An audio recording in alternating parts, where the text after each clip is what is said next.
This is York's only local show on York's only local station. This is the Gary Sutton Show on WOYK. Listen to your show every day. It's really good. I have you guys on every morning to wake up to. Gary Sutton, mornings 6 to 9 on Sports Radio 98.9 FM and 1350 WOYK. All the things you're talking about are all the things we're talking about. It's Main Street America every day. And you're getting your money's worth. You're a brilliant mind, tremendous experience. You're great for the community. The Gary Sutton Show on York's first station, WOYK. You're going to need a bigger boat.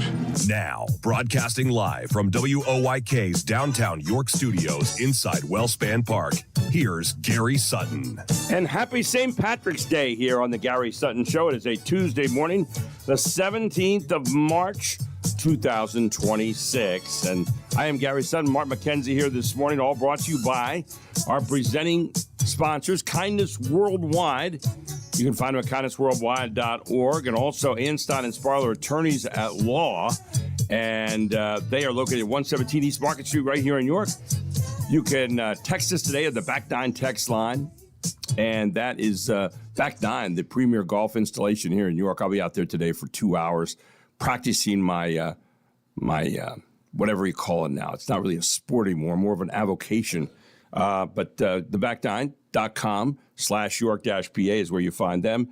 You can give us a call there at 833-478-4729 and text in 833-478-4729. I say give us a call. You can text that throughout the show. By the way, my answer yesterday to the question I had on the text, who were the presidents who died on July 4th?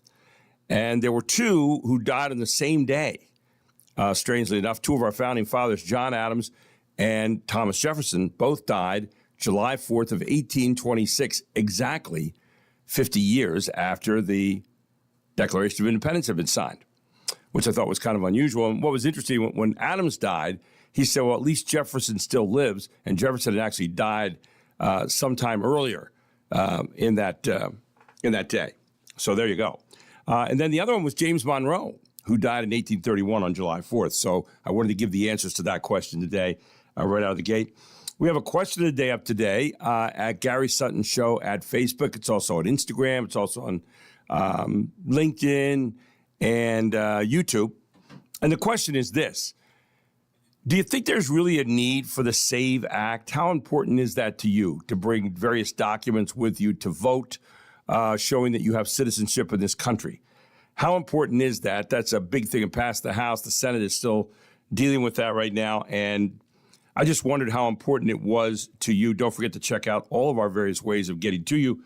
But glad that you joined us here this morning on the Gary Sutton Show. It is St. Patrick's Day. The wearing o' the green today. The drinking o' the amber today as well. A lot of people do that. 15 days until April Fool's Day, 19 days to Easter Sunday, Mark, which is now on our radar. So last year it was very late, and this year is very early. Yeah. So what else do we have going on today to start our day here on the Gary Sutton Show? Actually, you know what? Was that yesterday? Let me see. I'm not 100% sure. I'm not sure what you're talking about. It's the 19th. It's your birthday is St. Joseph's Day. Oh, good. Because I was thinking of the beginning of Lent as we head towards Easter is Fosnacht Day. And there is Paczki Day. You know, they have the donuts and all that. All that crap. But there's another, the better of the St. Joseph's Day has a better, a delicious treat. Anyway, yes, today is St. Patrick's Day. Mm-hmm. Would you like to know more about this holiday that I would. That just kind of, you know, it's just an amazing amalgam of history. St. Patrick's Day honors Ireland's patron saint and started in the 9th or 10th century when Christians held a feast day on March 17th to remember him on the date of his death in the 5th century. And while it began as a religious holiday, many current day traditions actually began in America, like the first St. Patrick's Day Parade, which was held in St. Augustine, Florida in 1601. Today, parades are happening across the U.S., with the largest being held in New York City, where the 265th celebration of the holiday will move up iconic Fifth Avenue. Another notable location, Savannah, Georgia, where the 202nd St. Patrick's Parade will bring people from all over the globe to see its marching bands, dancers, and floats. In New York City, Tanya J. Powers, Fox News. 202nd Parade in Savannah. Amazing. And he wasn't Irish. No, he was a slave, wasn't he, at one point in time? Yes, of the, was it the Romans or the English? I think he was a slave of the English at some point in time there, but yeah. So it is freedom. Am I right here? Freedom of. Wait, what's today? The 17th. Oh, I got the wrong day. Hang on a second. Hang on. There we go. All right. Well, that was fun. Corned beef and hash day. I like corned beef hash. Me too. I went to a restaurant last week and had was it corned beef and cabbage sliders. Wow. And you might think, what? Why would you just add bread to it? It was amazing. It had a Dijon and mayonnaise kind of thing going on. It was really good. By the way, I did want to make one correction to myself, actually, on St. Patrick. He was born to a Roman British family. But he was kidnapped at age 16 by Irish raiders, and he spent 6 years as a slave in Ireland working as a herdsman. Herding, I guess, sheep or something. Well, I don't know where he found the snakes, but... After escaping, he believed he had a vision calling him back to Ireland to spread Christianity. He trained as a priest and bishop before returning to convert thousands and build churches. Famously credited with driving snakes out of Ireland. I don't know if that meant politicians. You didn't see one. No, I didn't see any there, so he must have done a good job. But though this is likely a myth, as snakes were not native to the island, he's also associated with using the shamrock as a teaching tool. And he died in 461 in Saul, where he built his first church, which is why March 17th is observed as his feast day. Interesting. Yeah. It is Tea for Two Day. Tea for Two Tuesday. Okay. National 3D Day. Okay. It's also Submarine Day. And that's because on this date in 1898, John Philip Holland achieved a successful test run for the first modern submarine. This was off Staten Island, and it was submerged for an hour and 40 minutes. Yeah. On its own. I mean, it wanted to be. Well, if you remember, there was I think they had submarines like, I don't even know if you could use the term, submersibles or something during the Civil War. They did. But not quite. This was like an actual, like what we would look at and say, oh, that's a submarine. That looks like a submarine. Yes, that kind of thing. Interesting things that happened on this date. It was in 45 BC, Julius Caesar had his last victory. Okay. Now, he defeated Pompeian forces in the Battle of Mund. Right. And this was where he was trying to consolidate power. Pompey had, I guess, been the ruler, and they were going to share power, and then he didn't want to do that. They don't play well with others. And then apparently there's a story that right after the battle, he came back and had a salad. That could be. Which would have made it a Caesar salad. On this date. I'm sorry. Now, this is not a happy or funny or... I don't know if it's interesting either, but it certainly underlines the. We watched Game of Thrones last night, one of the episodes, and it's very violent, and and it's just like, it's really terrible, and I'm like, it was worse, even further back. It's like, on this date in 1190, Crusades complete the massacre of Jews, and you might say, where? Some Middle East country? York, England. Wow. York, England. Yeah. Yes. So, anyway, 18. Glad about that namesake. Yeah. Yes. Really. Thanks, it just shows you that anti-Semitism was not restricted to one place. That's one, but doesn't have to last. On this date, 1845, the rubber band is patented. When you think about one of the undervalued inventions. I mean, so do you put that up there with the wheel and fire? Maybe the rubber band, something number three. I don't know. I don't know about that, but it's definitely handy. I'm just posing the question. And it's interesting that it was patented by Stephen Perry of London. It's not called like the Perry Band or the Perry. He didn't name it after himself. There was a Stephen Perry Band later on, but not the same thing. True. Moving on. On this, way on. Way on. We go from 1845 to 1968. Everybody knows when the Beatles appeared on the Ed Sullivan Show. The Beatles. But on this date in 1968, the Bee Gees made their debut. And I don't remember that. I don't remember that what was I was the doing. pre-disco Bee Gees, right? Oh, yeah. The Who slow. I really disliked. Yes. Yeah. On this date, 1969, I think she was from Wisconsin. All right. A Wisconsin school teacher, Golda Meir, Oh, yeah. became Israel's fourth prime minister. She actually was from Milwaukee Yeah, she was the only. and became premier of Israel, yeah. She was the only, so far, female Right. prime minister. And it was on this date in 2024, so just a couple of years ago, after suppressing and murdering his opponents, President Vladimir Putin claimed a post-Soviet record election victory. You know how much he got of the vote? Probably close to 100%. It's not, maybe he's thought, if it's in the 90s, Right. it looks bad. Right. So maybe just back off and it'll be more credible. It was 87.8% of the vote. Now, the 6-year term that he won then, so he's 1/3 into it now, will make him Russia's longest serving leader in over 200 years. So it's kind of funny. They were, at some point, they were afraid of monarchs. Yeah. Now they're afraid of presidents. Really.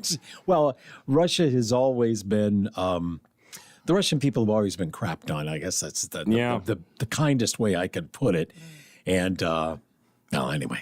They've tried a lot of different stuff. None of it's worked so far. So far, and it's going to get harder and harder to do anything about it. Well, with the czars, not so good. The premiers, hasn't worked out that well. Here we are now with presidents. Well, what do you think about that, though? Yeah. Was it? Do you think it was easier in the old days before mass media? Was it easier for like the czars to consolidate power? Or is it easier for a guy like Putin because he has those tools and he can magnify, even if his movement is small? Well, I think it was probably easier in the earlier days because of the fact that you didn't have a whole lot of media going out. And the media that did go out, you pretty much controlled. And I wouldn't think that was that hard as long as you had the military behind you. Interesting. Yeah.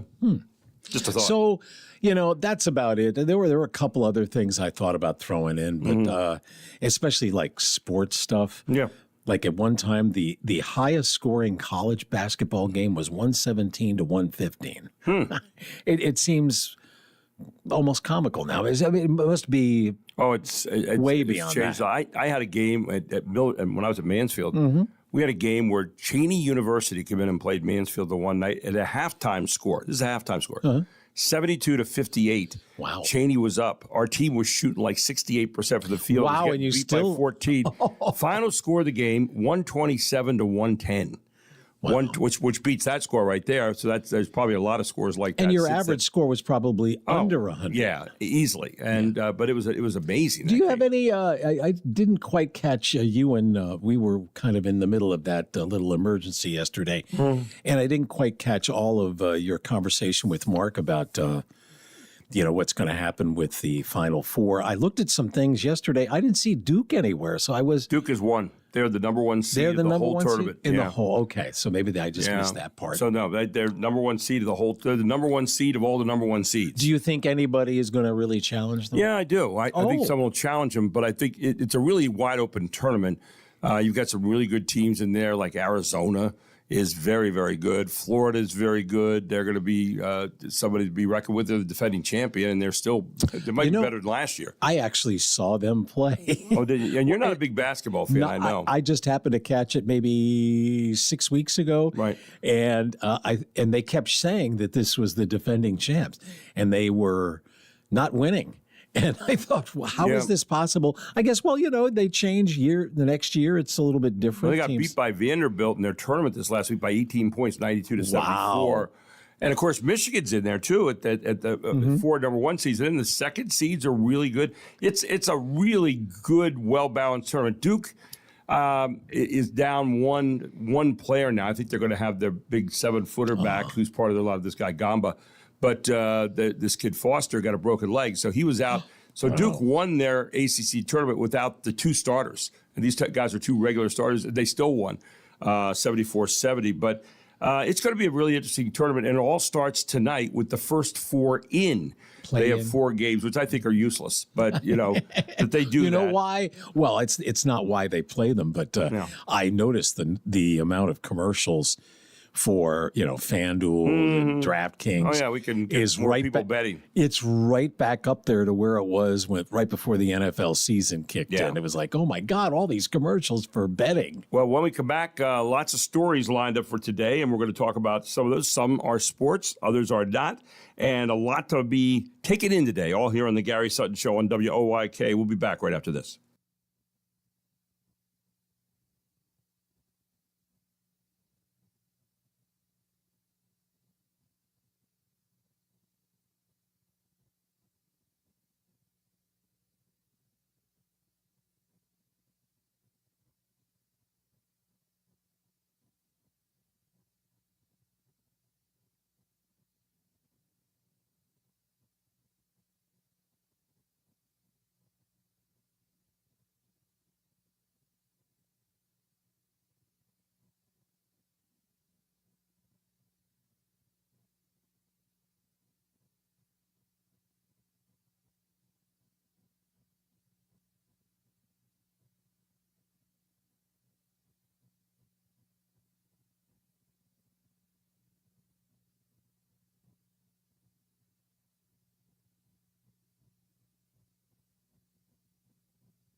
Welcome back. Always love this song. Your dreams. It's a nice show, too. Welcome back, Cotter. Welcome back. It was John Sebastian, and it happens to be his birthday today. Now, did he write this song? I believe so. Yeah. And it was a theme song to Welcome Back, Cotter. It sounds like a lot like another writer later on. Who's the guy who wrote Short People? Randy Newman. Randy Newman. Doesn't he sound a lot like Randy Newman A kind little of song? bit. Yes. He's actually probably a better singer Yeah. than Randy Newman is. No, there's no question. But he has that little bit of that Randy Newman-ish kind of look. Go ahead. I do think it's a little bittersweet, though, that particular song, because there's only so many people that remember that. I know.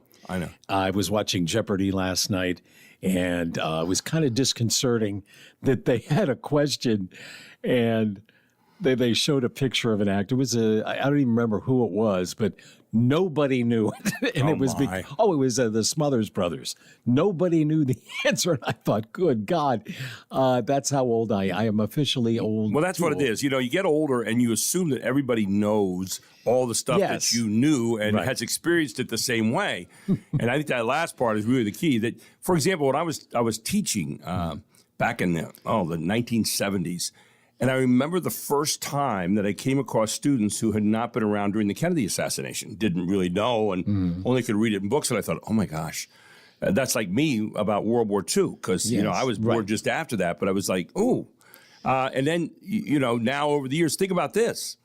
How many people don't know anything about 9/11 because they weren't around during that time? Even something that recent, which was in 2001. Well, it's 25 years ago. There it is. So 25 years since that happened, and you think, oh my gosh, it is. Now, I do have some other birthdays, and they're kind of fun. Sebastian is 82. Kurt Russell is 75. He's been with us since he was a small child. Oh, yeah, he was a kid actor on the Disney stuff. Yes, and then... and he's still around. He and his wife Goldie Hawn, and I liked him as Snake Plissken. Yeah. Mia Hamm is 54, soccer player. Yeah. Rob Lowe is 62, but he doesn't look it. No, he does not. Gary Sinise. Most of his parts that he has in him probably are not 62. That could be. Although he's like he's the Atkins spokesperson. He is, because he looks too darn good for his age. Yes, definitely thin. Gary Sinise. Lieutenant Dan. Yes. Yeah. Is 71. Gomer from the Forrest Gump. Yeah. Now here's a name. I don't see this guy around much, but Patrick Duffy. Oh yeah. Is 77 from the old Dallas. Right. Now, I'd have actually would have thought he was older than that, but that's okay. 77. I have one more birthday, and it's hard enough to be the ex-wife of a rock superstar and legend. She was the ex-wife of two of them. Really? Yes, and she had a famous song written about her. Now I don't know why it's called Layla, but apparently Layla is about her. And the name is Patty Boyd. She is 82 today. She was married to Eric Clapton? Well, she was married to George Harrison first. Okay. And then Eric had a little bit of a wandering eye, and then she left George to go with Eric Clapton. So. You remember the very sad story about them? Their one child died falling off a balcony. Yeah, I don't know if it was their child. I don't know if if she was with Eric at that time, but Tears of Heaven or Tears from Heaven. Yeah. Today we have all kinds of news going on. World Baseball Classic tonight between U.S. and Venezuela. That's kind of an interesting matchup with all the chat with U.S. and Venezuela. Is that the championship? That's a championship game tonight, yeah. So it's going to be interesting. I wonder if Venezuela's looking at us like the hockey team did at Russia back in 1980. But, by all accounts, they seem to be happy Maduro's gone, but who knows? So U.S. and Venezuela tonight, both teams with one loss in the whole tournament. So 5-1, both teams going in. TSA lines. Who's to blame for that? Democrats are holding it up right now for more ICE guarantees. And we're reading about 300 TSA agents have resigned. A lot of people can't pay their bills. They're working without pay. And the lines at some of the airports that we've heard about so far have been up to 4 hours, which is incredible. I've flown twice. I'll be flying next Tuesday night late. And it's amazing to me. 2 times I've flown, once in November and once next week. And both times there have been, shutdowns, Holdups. partial shutdowns, and TSA. Now, I didn't have any problems when I flew the last time, but and I'm hoping they get this settled soon. The key to all this is when some member of Congress is inconvenienced. And then that'll get it moving along a little bit. That's how it works. Yeah, that's how it works. The president doesn't have to worry too much about that. He's got his own plane. But when Congress can't get out of Reagan and they have to stand in a line a little longer and say, maybe it's time to vote on this. I don't know. It does seem kind of unfair to people, but there you go. Cuba, the president said yesterday he could do anything he wants with Cuba. Cuba had a big shutdown in their grid again yesterday. Apparently, there's some news that the Cuban president is talking with President Trump about what can be done. And so we'll see the president say, well, maybe I'll be the first president to take over Cuba. And he said, again. So I don't know. Anyway, gas prices continue to stay fairly high right now because of the Strait of Hormuz, and ships are not able to get through so far. President is encouraging other countries to help clear that out and make sure that they get in there. And a lot of countries are staying away from that at the moment. The NCAA basketball tournament starts tonight with the first 4 in. There will be 4 games played around the country. For whatever reason, I don't know how they come up with this, to put the final 64 field in. That'll be tonight and tomorrow. And then those teams will have to play Friday and Saturday. Can you imagine winning? And then you've got to be ready to ship off to another place a couple days later.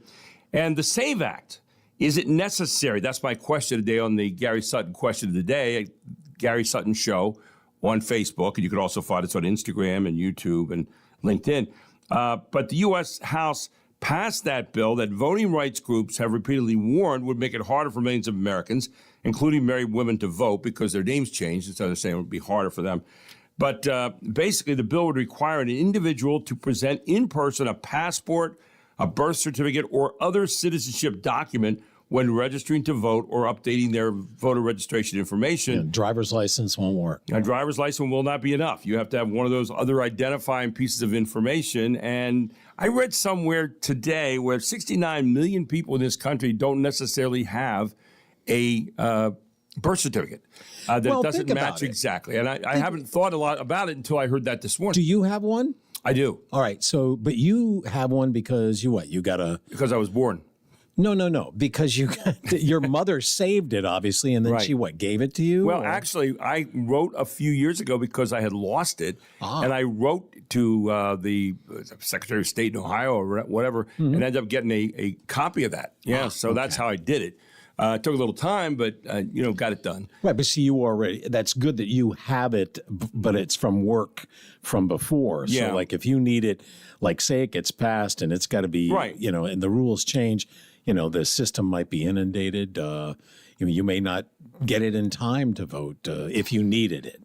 I'm of the opinion that you should have to identify yourself when you go to the polls, but I'm not sure that going to these lengths is where we need to go. And I'm not sure that, drawing a line in the sand with it is necessarily the right thing to do. We'll take a break. We'll come back 6:32 here on the Gary Sutton Show on a Tuesday morning. Happy St. Patrick's Day, and glad you could join us today.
Welcome back to Gary Sutton Show. This is not a normal intro to one of their songs, Hall & Oates. You know, they went through this little period where they had a lot of hits, and then it kind of died down for like one album.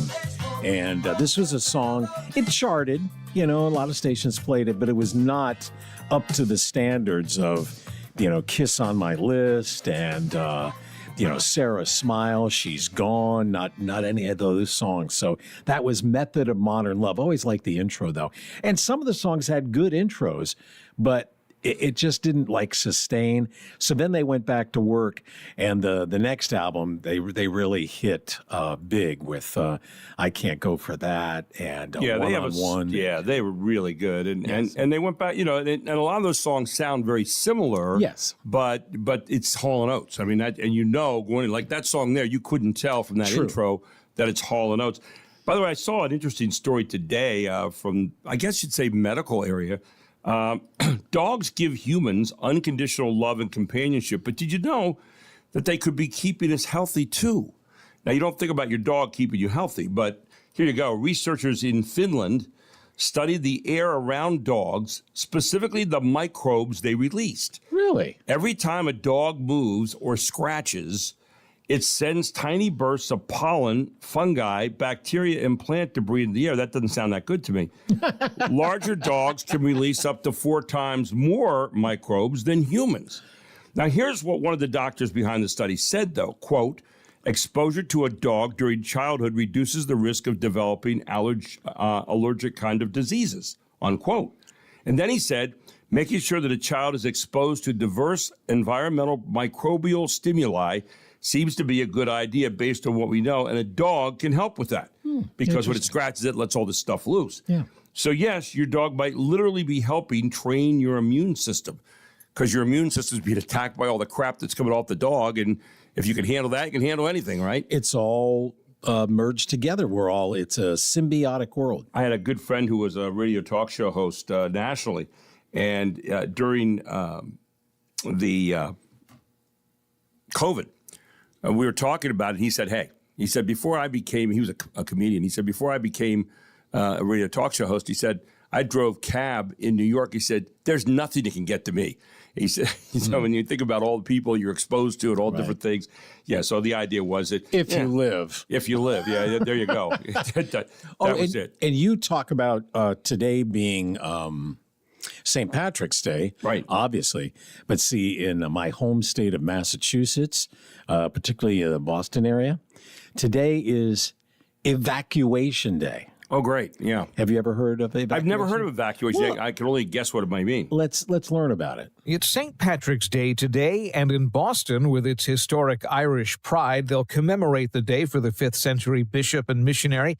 But it's also Evacuation Day in Boston, commemorating the escape of British troops from Boston when General George Washington's Continental Army drove them out on March 17th in 1776, ending nearly a year's siege on the city. It was a big morale boost for the 13 American colonies, which would later that year declare independence. And for Boston, it was just 6 years after British redcoats killed 5 colonists protesting taxes in what became known as the Boston Massacre. Eben Brown, Fox News. Let me, that's a good one. I like that. And that's what I thought Evacuation Day was. But here's a story for you. You can all dig. This just shows you can make any career a passion, a source of pride, and leave a mark on those living in and maybe dead. A 92-year-old man in Galveston, Indiana, recently retired after a record-breaking tenure as a gravedigger. What? He's been at it for 73 years and 75 days, dating back to 1952 when he was asked to cover the previous gravedigger's shifts. Yeah. So is he using like a shovel or a backhoe? I'm sure he's probably using backhoe now, but his name is Alan McCloskey. He even had his record certified by Guinness World Book of Records. 73 years of grave digging. Wow. He's like the Cal Ripken of grave diggers when you think about it. But anyway, it hasn't always been easy. Alan said he's dug the grave for friends and acquaintances and even his wife. But he's always made sure that every job is done right as a tribute to the deceased and their families in mourning. Alan's son even has a Facebook page set up to honor his father's career as a gravedigger, and now he's documenting a bit of that in his retirement. So we'll see if. Did he say? When he says it's made sure it's done right? Yeah. Did he say what that means? Like exactly 6 feet, or yes, exactly 6 feet, and neatly, the edges neatly done and all that. I suppose. Done well. Yeah. Okay. So, whatever that means. Yeah. Moving on, let's talk about the economy. Right. Last year, whatever you believe about the economy, it was a great year for one particular segment, and a woman was mostly given at least some of the credit for it. The music of Taylor Swift and the Oscar-winning soundtrack to Netflix K-pop Demon Hunters helped drive music revenue, which climbed 3% in 2025 to hit a new record of $11.54 billion, according to the Recording Industry Association of America. Notably, a wave of special vinyl releases of Swift's albums, along with various tracks and remixes, helped spur another strong year for the physical format. Vinyl notched its 19th straight year of growth, cracking the 1 billion mark for the first time since 1983. And while vinyl remains resilient, streaming continues to be the linchpin, with total streaming revenue reaching $9.5 billion. Michelle Polino, Fox News. Isn't that interesting that vinyl continues to grow and hit the 1 billion mark for the first time in a long time? Did you ever notice a difference between the sounds you get on absolutely. a vinyl record? Yeah. Well, how would you describe the difference between that and CDs? A little bit scratchier. You hear the really tiny little scratches there on the record that you don't hear, I don't think, on CDs near so much. I think and I'm by no means a connoisseur of music like that. I think the albums are, it's a little bit warmer sound is how I would describe it. CDs, a little bit, because it's digital, it just seems a little harder, a little more abrupt, clipped in a way, and it just sounds more natural on the vinyl part. Yeah. By the way, if you are looking for a place to celebrate St. Patrick's Day today, there is a list out for the very best cities to celebrate in the country. Boston, Mass. is at the very top of the list. Yeah, they got a total score of this ranking of Wallet Hub, 69.37. But you know what's second? And this is kind of weird. Reno, Nevada. Why is I don't know. Maybe most of the mafia mob moved there or something, the Irish mob. I don't know. Savannah, Georgia is third. And we mentioned that this morning. They've celebrated with that parade 202 years. Overland Park, Kansas is number 4. Henderson, Nevada. Here we are in Nevada again, here at number 5. I don't understand why Nevada is so big for St. Patrick's Day. Omaha, Nebraska is number 6. New York City is number 7, which you would probably expect because a lot of Irish people moved there. St. Paul, Minnesota is number 8. And let's see, number 9 was Worcester, Massachusetts, up in your neck of the woods. Very good. Very good pronunciation. And Buffalo, New York was number 10, probably because you can eat a lot of wings with a beer. And then number 11 was Chicago, Illinois. All right, so I know it says here, according to the, I think this is Copilot, the AI for Microsoft, Reno and Henderson, Nevada are significant for St. Patrick's Day because Go ahead. they have large Irish populations. Isn't that something? Yeah, apparently the presence of numerous Irish pubs. Reno is known as the biggest little city in the world, with a high number of such pubs there, making it a prime location for celebrations. And some of those places, they hire Irish people. So they've got the accents and they've got, you almost feel like you've made the trip to Ireland. You ever go to the shore in the summer and a lot of Irish people work down there at the shore. If you're on the boardwalk, you go and you could get the Irish accent. By the way, if you want to go to the worst place to celebrate St. Patrick's Day and get away from it, number 200 on this list of 200 cities, Hialeah, Florida was last. Brownsville, Texas was 197, tied for that. Laredo, Texas, 197. Newark, New Jersey, Miramar, Florida, and Patterson, Jersey, the worst 6 places to go in the country to celebrate St. Patrick's Day. Why even bother, huh? Yeah, I don't even know if they. What do you mean wearing green? I'm not going to do that. So yeah, there you have it. So we'll take a break. We'll come back. We got a lot more coming your way. All straight ahead, right here on the Gary Sutton Show. It's WOYK 98.9 FM and 1350 AM.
Welcome back. The Gary Sutton Show here on WOYK.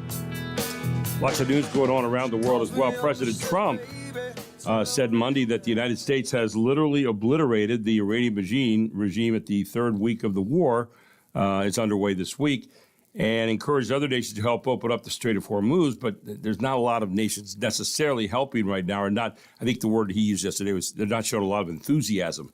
In comments ahead of a meeting with the Kennedy Center Board of Trustees, President Trump provided an update on the ongoing conflict with Iran. The president said the U.S. military has struck more than 7,000 targets across Iran, which he said has seen a 90% reduction in ballistic missile launches and 95% decline in drone attacks.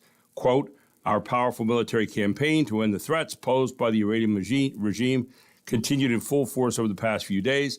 They have been literally obliterated. The Air Force is gone. The Navy is gone. Many, many ships have been sunk, unquote, Mr. Trump said. Quote, they're war-fighting ships, but I guess they didn't know how to use them. Anti-aircraft is decimated. Their radar is gone, and their leaders are gone. Other than that, they're doing quite well, the president said, unquote, in tongue-in-cheek, I guess. The president also said that more than 100 Iranian naval vessels have been sunk or destroyed, which includes 30 mine-laying ships. These are the ones that are really important right now because they're the ones laying the mines in the Strait of Hormuz that a lot of ships are afraid to try to get by to get through the Strait of Hormuz and thus deliver their oil or pick up their oil shipments. So the president commented on that yesterday. While President Trump said that the Strait of Hormuz is in very good shape, quote unquote, He pushed other nations that depend on oil exported through the passage to come and help us with the strait. I'm not sure what they're supposed to do on that, and the president wasn't necessarily real clear on that as well. Quote, numerous countries have told me they're on the way, the president said, though he did not specify which countries would be assisting the U.S. with ensuring access through the Strait of Hormuz. Some are very enthusiastic about it, and some aren't, quote unquote, the president said. Meanwhile, locally, we don't have any basketball scores today because they didn't play last night. A lot of schools. Thanks for clearing that up. I wondered why. A lot of schools canceled that yesterday at 11 o'clock when the wild weather came and immediately sent their kids home. Well, if a school closes, you can't necessarily use their school that night for an activity. And so because of a lot of rules, I think the PIA just went across the board last night and said, we'll redo it for tonight. So tonight, all the games are going to be played, and I'm pretty sure we're going to be doing the same one tonight that we were going to do last night, which is West York out on Altoona. That would be a 6 o'clock game, 5:45 start. I wonder if he left for Altoona and was there when they took that action. You know, I didn't find out from on that, but I would doubt it. I would think they probably made that earlier in the day because I did notice last night that I turned on for the game, and it was the hot stove thing with Rick Forney. So it was on regular time. Yes, and I think Rick Forney was somewhere where the weather was really bad because they were talking about that on the air a bit. But tonight it'll be Dallastown trying to get to the final game. It'll be West York trying to get to the final game tonight. We wish our teams all a great success tonight in doing that, and we will have it right here on WOYK for you, Mark. So we're getting close to, we're less than a month now from the tax day, and the IRS has come out with their top tax scams to watch out for. So listen up. The IRS warning taxpayers about misleading tax advice on social media, explaining viral tax hacks can push folks to file returns with false information or claim credits they don't qualify for. Also, ghost preparers who prepare a return but refuse to sign it and or refuse to include a preparer tax identification number, and identity theft involving IRS online account access, noting criminals may attempt to use stolen personal information to gain unauthorized access to a taxpayer's IRS online account, urging folks to create their account directly through irs.gov. The agency goes on to say never click links or open attachments in unexpected messages claiming to be from the IRS, and hang up any suspicious IRS-related calls. Kristen Goodwin, Fox News. Or you could just not file. Take a shot. Nobody cares. The IRA is now the IRA. Yeah, the IRS is not so. Yeah. The IRS is almost as bad as the IRA. So but anyway. The Transportation Security Administration, which we commonly call TSA, obviously, is currently facing a severe staffing shortage during this March. And the problem is you have spring break travel season that we get a lot of people heading out, people getting ready to head out for Easter and all those kind of things. And it's a partial government shutdown that's still going on now that has left employees for the TSA without pay. And this has caused major disruptions across the United States air travel system, including hours-long security wait times. I heard one story this morning about 4 hours. You have to stand in line. And they normally tell you to get there 2 hours in advance, but since 9/11, that's kind of relaxed over the years. But now we're back at 4 hours, not because of security, but just because of the lack of people. There's 300 different people who have resigned from TSA around the country because they can't pay their bills. And they're not going to work without pay. But it's affected the United States with these hours-long waits. Some reports of waits exceeding 100 minutes to over 3 hours at major hubs like Austin, Bergstrom, Hatfield, Jackson, Atlanta, and Fort Lauderdale. Early arrival advisory. Airports are asking travelers now to arrive 4 to 5 hours early for flights to avoid missing departures due to checkpoint delays. Call-out rates for TSA agents now have more than doubled, roughly 6% to 2%, and more than 300 employees have quit since the shutdown began, causing a major staffing crunch during a projected record-setting travel period. As essential workers under Department of Homeland Security, TSA agents are forced to work without receiving paychecks during the funding lapse. Financial hardships many employees are struggling to pay for basic necessities like gas for their commute, child care, and groceries, with some forced to pick up second jobs or donate plasma, of all things. The stress and delays are leading some travelers to cancel trips, causing financial losses for airlines, airports, hotels, tourism-related businesses like restaurants, you name it. And reduced operations and staffing shortages are forcing some airports to consider reducing flights, while others are asking the public to donate food or gift cards to unpaid TSA staff. So what's going to happen here, we're going to wait and see. But like I said earlier, wait till Congress gets affected and gets inconvenienced, and you'll see a much quicker move on this when they can't get to where they want to go in time. So, things you didn't know. There's a lot of those, yeah. Yes, and so this will make you think maybe. 25% of U.S. parents are what? Oh, I don't know. Alive. Unmarried. Oh, okay.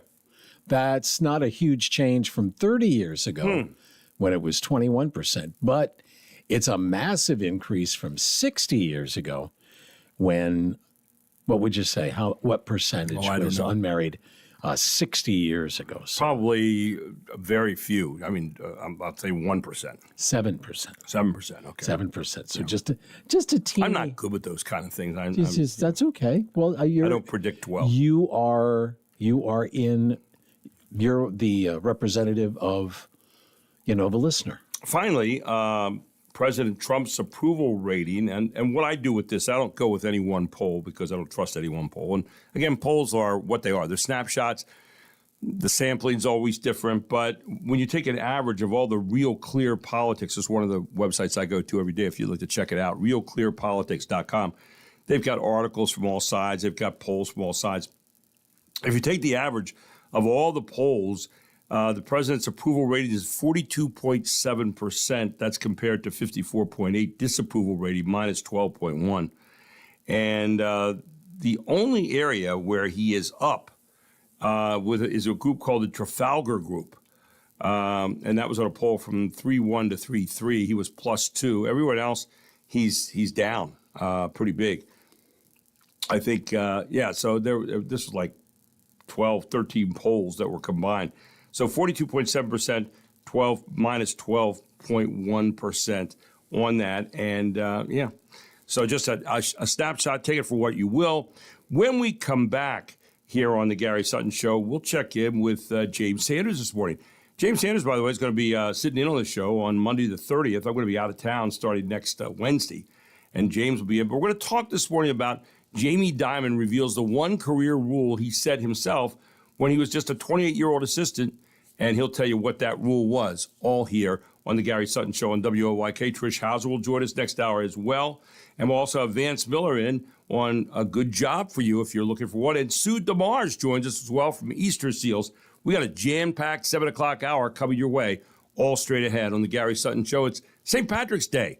Hope you're enjoying your day, and thanks for listening here on WOYK. I'm Gary Sutton. It is 7 o'clock.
This is York's only local show on York's only local station. This is the Gary Sutton Show on WOYK. Listen to your show every day. It's really good. I have you guys on every morning to wake up to. Gary Sutton, mornings 6 to 9 on Sports Radio 98.9 FM and 1350 WOYK. All the things you're talking about are all the things we're talking about. It's Main Street America every day. And you're getting your money's worth. You're a brilliant mind, tremendous experience. You're great for the community. The Gary Sutton Show on York's first station, WOYK. You can't fight in here. This is the war room. Now, broadcasting live from WOYK's downtown York studios inside Wellspan Park, here's Gary Sutton. What? No Irish music today?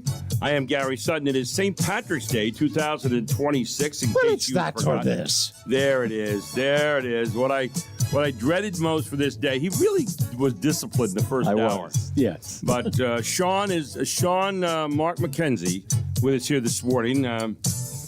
Sean Mark O. McKenzie, if you will. Sure, be good. Yeah, the Gary Sutton Show, the Main Street of York in York County, brought to you by our presenting sponsors, Ann Sutton Sparler, attorneys at law who've been around since 1937. And have been serving York during that time with all kinds of legal representation. They're located at 117 East Market Street right here in York, and you can check them out today. Give them a call at 717-846-8811 for any kind of legal representation you might need in business law or estate planning, estate administration, family law, municipal law, military law, even. Andy Harold's involved in that. And you can give them a call at 717-846-8811. Tell them Gary Sutton told you to call and try to get an appointment. And hours are Monday to Friday, 8:30 to 5. And they are ready to help you today with, when you need legal representation. You think about estate planning and estate administration. We all have to go through all that, right, at some point in time. So Ann Stein and Sparler, attorneys at law. And one of the great things they do is they welcome people off the main street anywhere in York County, whatever main street you live on, whether it's in Manchester or Red Lion or Dallastown or Yo or York. Those main streets are welcome at Ann Stein and Sparler, attorneys at law. And our other presenting sponsors, Kindness Worldwide. KindnessWorldwide.org. What can you do to make your place a more kind place today? They're a global nonprofit with a vision to create a culture of kindness in communities throughout the world. And whether maybe you help out with SPCA or you're doing a food drive for your local area or a blood drive or whatever, you're sponsoring something to help veterans, kindness can be taken to another level. It is the greatest superpower in the world. And all it does, it requires a personal choice to unleash its vast potential. So why not you?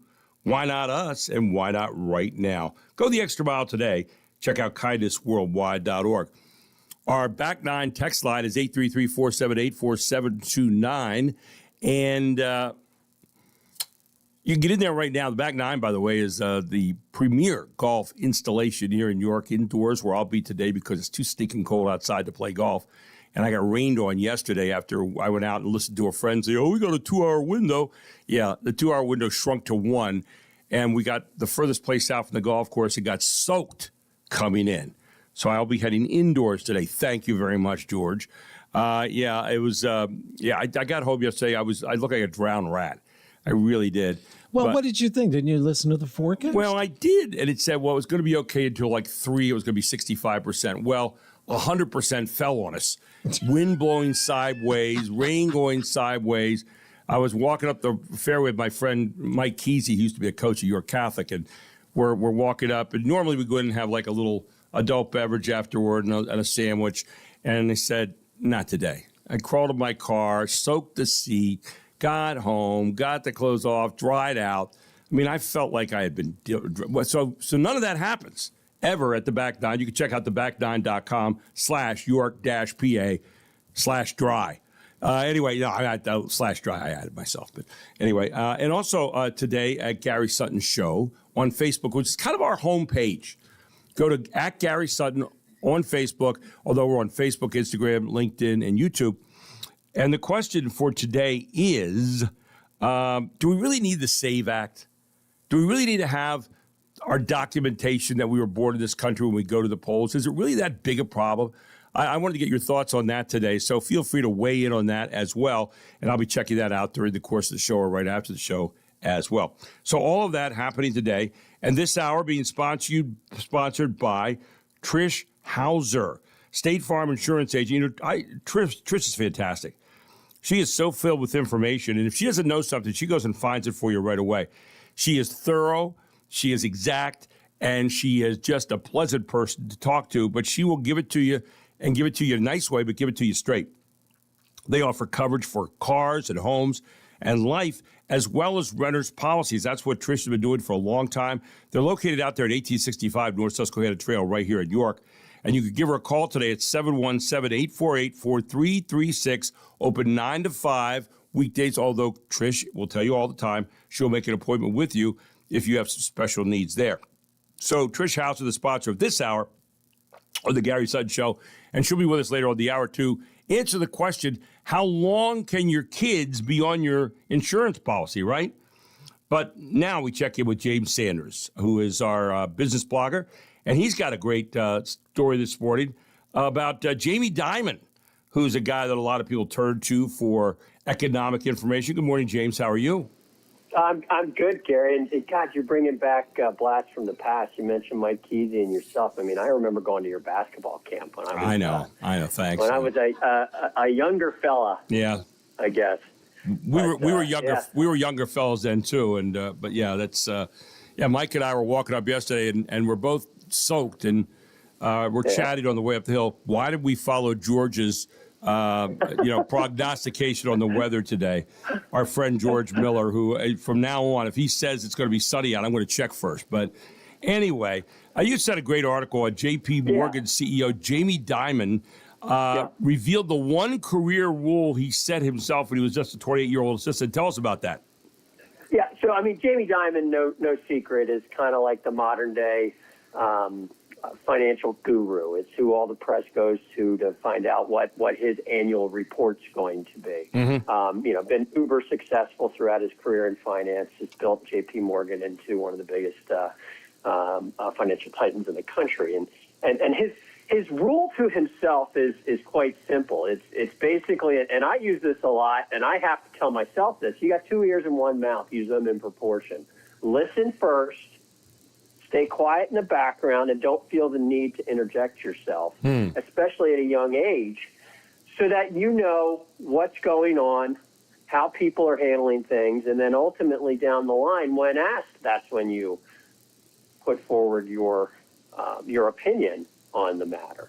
And then as you get experience over time, you start to speak more. But great leaders still retain that ability to listen first and speak second. The other part that he brings into play there is always be learning. Get off the TikTok. Figure out ways to kind of ask questions and listen to others. Read a book. Read a newspaper.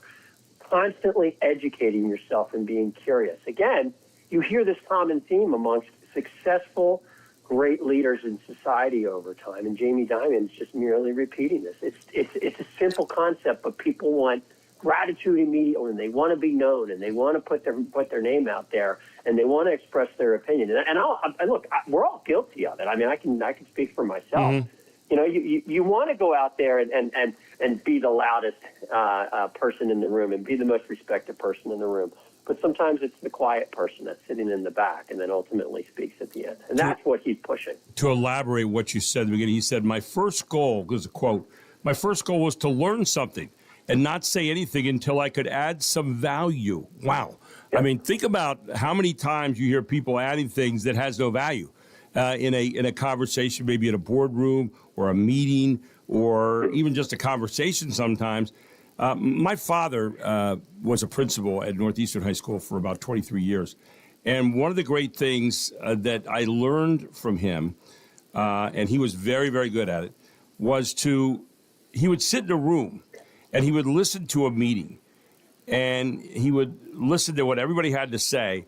And then at the end, he seemed to be able to summarize very concisely what was all said there. He had a real penchant for that, but he did it by listening carefully and then trying to arrive at a solution. I know when I used to write things, when I first started teaching school. I would write something down. It would be 3 pages. He could take it and put it into one and make it concise. But again, he was very, very good at tuning in. And I think that's what Jamie Dimon's saying here. Tune in first, learn something. Don't be in a rush to try to impart something when you really don't know a whole heck of a lot about it. 100%. And you know, I too have sat in many board meetings where you just kind of listen to somebody and you're just going, oh my goodness, this has, number one, nothing to do with what we're talking about. Right. Number two, they're not adding any value.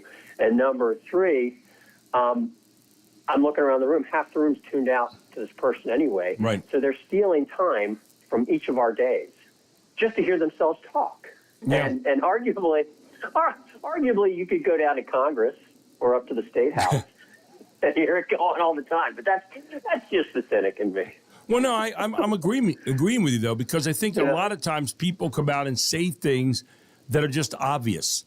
And we've done that a lot. I think a lot of that has to do, too, with the proliferation of social media, where people feel like it's a dig me moment. I got to tell you what I think about this. You really need to hear it. You won't be able to make it through your day if you don't hear my opinion on Facebook or wherever. And we do a lot of things. I pose questions on Facebook because I want to know what people think. But bottom line is, there's so much superficiality out there where there's not really good substance to what people are saying. And you can tell that people maybe haven't read a whole lot or really aren't really aware of all the aspects of a particular problem that's being discussed.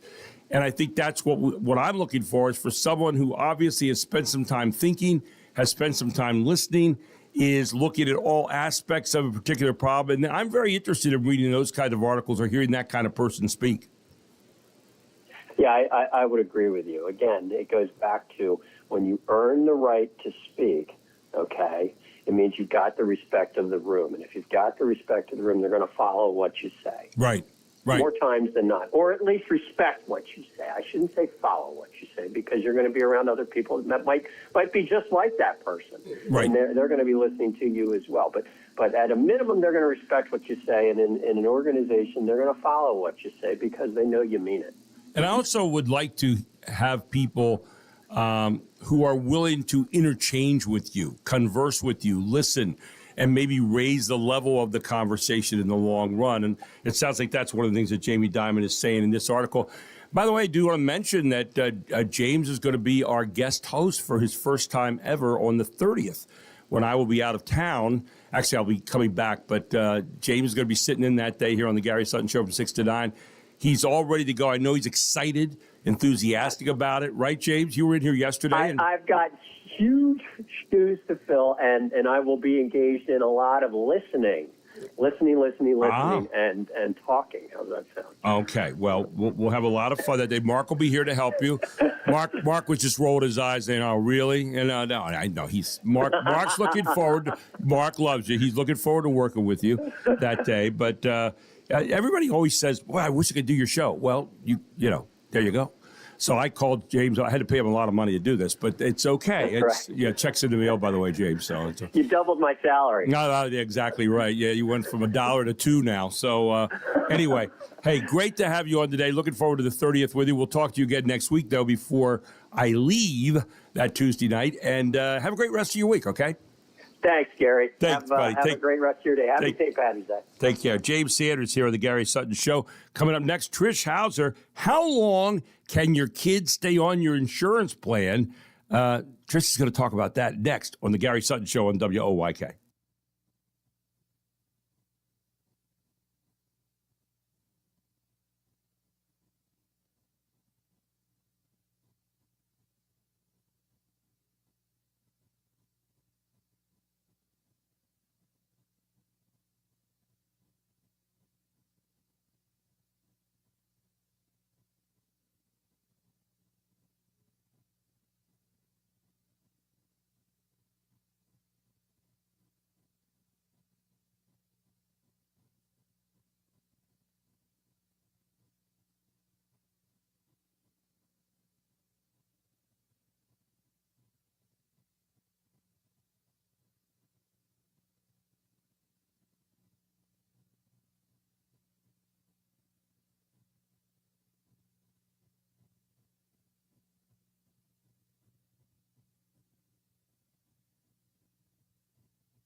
Since 2011, the NCAA basketball tournament has included 68 teams. Only 64 make it to the actual brackets that tens of millions of Americans care about for the chance to win some money. The whittling from 68 to 64 takes place over Tuesday and Wednesday in the men's tournament, Wednesday and Thursday in the women's NCAAs. 4 games in each tournament. The winners get to join the official brackets, and the losers' seasons come to an end. Tuesday in Dayton, Ohio, Maryland-Baltimore County plays Howard University before NC State will take on Texas. Wednesday, Lehigh faces Prairie View A&M before SMU takes on Miami, Ohio, the only Division I team that finished the regular season undefeated. Twice, teams have advanced from the round of the first 4 all the way to the Final 4. Jared Max, Fox News. The 2026 World Baseball Classic comes to an end tonight as Team USA squares off with Venezuela. The Americans have had themselves a great tournament, racking up a 5-1 record, with their only loss coming at the hands of Italy in the group stage. A win for them would mark their first WBC title since 2017. Meanwhile, for Venezuela, they too have had an impressive run, also going 5-1 in tournament play. They beat Italy in the semifinals on Monday to get to this game, and they can claim their first WBC championship with a win. First pitch is at 8 o'clock Eastern on Fox. Tony Genualdo, Fox News. And welcome back to the Gary Sutton Show here on WOYK. My earphones keep going in and out there. They always come back right there at the end after that report was over. But nevertheless, good to have you in this morning. And this hour will be brought to you by Trish Hauser, State Farm Insurance Agent. And, of course, Trish with us right now. Good morning, Trish. How are you this morning? Well, I should say happy St. Patrick's Day first. Happy St. Patrick's Day to you, and always good to talk to you. Are you wearing green today, Trish? I most certainly am. I am all in green. How about you? I didn't have one green thing I could find this morning. I have a hat somewhere, but it's a green hat with a gold shamrock on it, but I couldn't find it this morning. I'm a little depressed about it, frankly. Yeah. And I don't have any green clothing, so I'm lost. I'm lost today. Anyway, you could help to fight us a little bit. One of the questions, and I've been intrigued by this, thinking about it. How long can kids stay on parents' insurance? That's you talk about car insurance. That's a big thing, isn't it? It most certainly is, especially when they get their driver's license, start to drive, and you realize the cost of it. And with that being said, now, once again, I can only speak with State Farm. Right. But every year from the time they get on your policy from age 16 up to age 25, they become an adult. It's steady from 25. And then in your 50s, you get a discount. And then in your 70s, it starts to change back to being a teenager a little bit. Statistically, you have a few more accidents. But how long can they stay on? Well, shifting the insurance responsibility to young adults is a significant milestone. Right.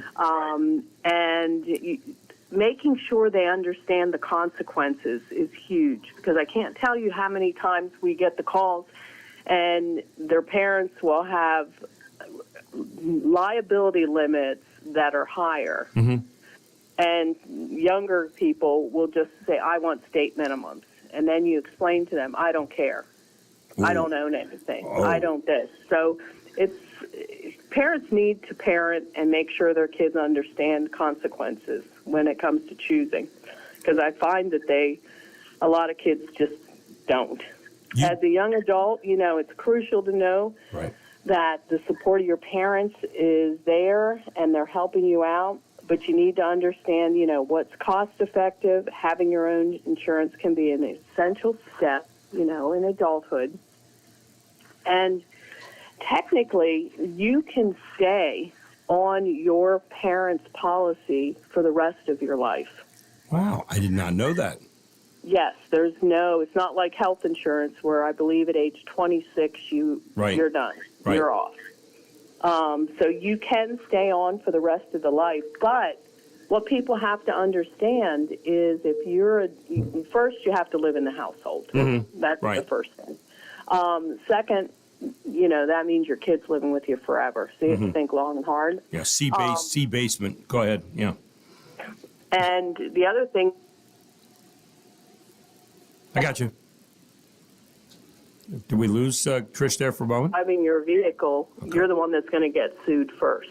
Oh, yeah. So that's good to know. And You can lose your house. Yeah. You can lose, your assets. Oh. And then, they're going to and I'm sure the attorney will come after them second. So that's the thing that you have to keep in mind. In other words, a responsible party is going to get nailed, and if we got an irresponsible kid hanging around forever, you're the responsible party, right? Yes. And they had said, we don't, but some kids that move away to college, they might make them get on their own policy. We, however, do not. Even if you are, for example, like renters or homeowners insurance. Right. If you live in the dorm or anything like that, under State Farm, you're covered if someone robs from you in your dorm under your homeowner's policy of your parents. Renter's insurance is something usually people get when they rent an apartment at college. And obviously when they move out, it's important to get. I remember a friend of mine's son moving out, and he got renter's insurance, and we kept saying he wanted the cheapest he could get, and then there was a plumbing leak in his apartment and ruined all of his tech stuff, which was way above what he had renter's insurance for. So it's those types of things. And then, of course, health insurance, they can be on till at least age 26. So that's go ahead. So when you think about a summary and all this, is there a good rule of thumb to follow on this generally for most of the population, Trish? Well, I always say that deciding the right time for your young adult to get their own coverage is going to vary, and parents are going to have to help their children navigate through the process. From a financial standpoint, where are they? Are they in grad school? Are they, med school? Are they graduating and going, to a tech school? Where are they financially at that point? That's, everyone's going to be different on where, some kids are just moving right out of the house and getting, they want their own car, they want their own insurance. And from a financial standpoint, too, for the parents, it's going to be a lot less expensive having them off the policies. Right. So maybe when you assume responsibility for your stuff, maybe it's time to assume responsibility for your insurance? Would that be sounds good. Yeah. Hey, yes. Maybe you could hire me. If I ever get out of this gig, you could hire me, and maybe I'll give like one piece of advice per year. That'll be it. Anyway, but you give great advice all the time on just these kind of things: cars, home, life, as well as renters policies. And people can give a call to Trish to help sort all this out. She does as good a job as anybody anywhere. In fact, a far better job than most people do because she's so thorough. 1865 North Susquehanna Trail, right here in York, 17404. You can call her at 717-848-4336. Open 9 to 5 normally, but you do make appointments, right, Trish? Absolutely, Gary. And have a happy St. Patrick's Day, and I hope you get to go shopping to buy something green today. Well, send me a picture of your green outfit today. I'd be interested in seeing that. You make everything look good anyway, but I'd like to see your choices for where to the green today. So thank you, and have a wonderful St. Patrick's Day, Trish. You too. Bye-bye. Have a great day. Bye-bye now. Trish Howes, our State Farm insurance agent right here on the Gary Sutton Show. Well, maybe you're looking around for a new job, a new gig, a new career maybe. Well, I've got just the guy for you to talk to next. He is Vance Miller, and he's going to help you out in a whole lot of different levels and some programs that might be just right for you if you've gotten out of the workforce, you're looking for a new job, whatever it might be. Vance Miller from York County School of Technology is next up here on the Gary Sutton Show on WOYK at 7:30.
get you in the mood, huh? That's from the Corks I'm looking at over there. It's the Corrs. Oh, the Corrs. Although this song is... you might have played it Cork, Ireland, where it's a place. It's just a family name. Right. But the song is an old song, Haste to the Wedding. Just something about Irish music that's just very... can be very sad, can be very happy. Doesn't seem to get in between it all. Anyway, happy St. Patrick's Day here on the Gary Sutton Show, where it's a balmy 28 degrees here in Brooks Robinson Plaza at Wellspan Park. And we welcome in this morning Vance Miller, the Director of Adult and Continuing Education at York County School of Technology, one of the best schools in the country in terms of offering all kinds of great opportunities. Good morning, Vance. How you doing? Not bad, Gary. How about you? Well, I'm doing very well. It's great to have you aboard this morning, and I wanted to talk to you a little bit about some of the opportunities that you have right now, because you're telling us that if you get out of the workforce, maybe you're raising kids, or for whatever reason you got tired of the other job, or whatever, you got let go by the government. There are some opportunities out there. You got a whole bunch of them for us this morning. Oh yeah, man! I got a potpourri for you this morning. We're gonna go over all of my springtime start. These are all short-term programs, and everybody needs to buckle their seatbelt because I'm gonna fly through these fairly quick. But boy, just pay attention and remember, all you got to do to get more information on all this stuff is go to educationthatpays.com and look it up, and we'll get you underway. But I got a lot of starts here in the springtime. All over the spectrum, too. So something here is going to probably appeal to anybody out there. We'll start with the phlebotomy program. Sure. We got another one of them starting here in the spring. It's a 160-hour program, runs during the evening from 4 to 8 p.m. Good way to get into the healthcare field. Works well for people with daytime jobs because of nighttime training.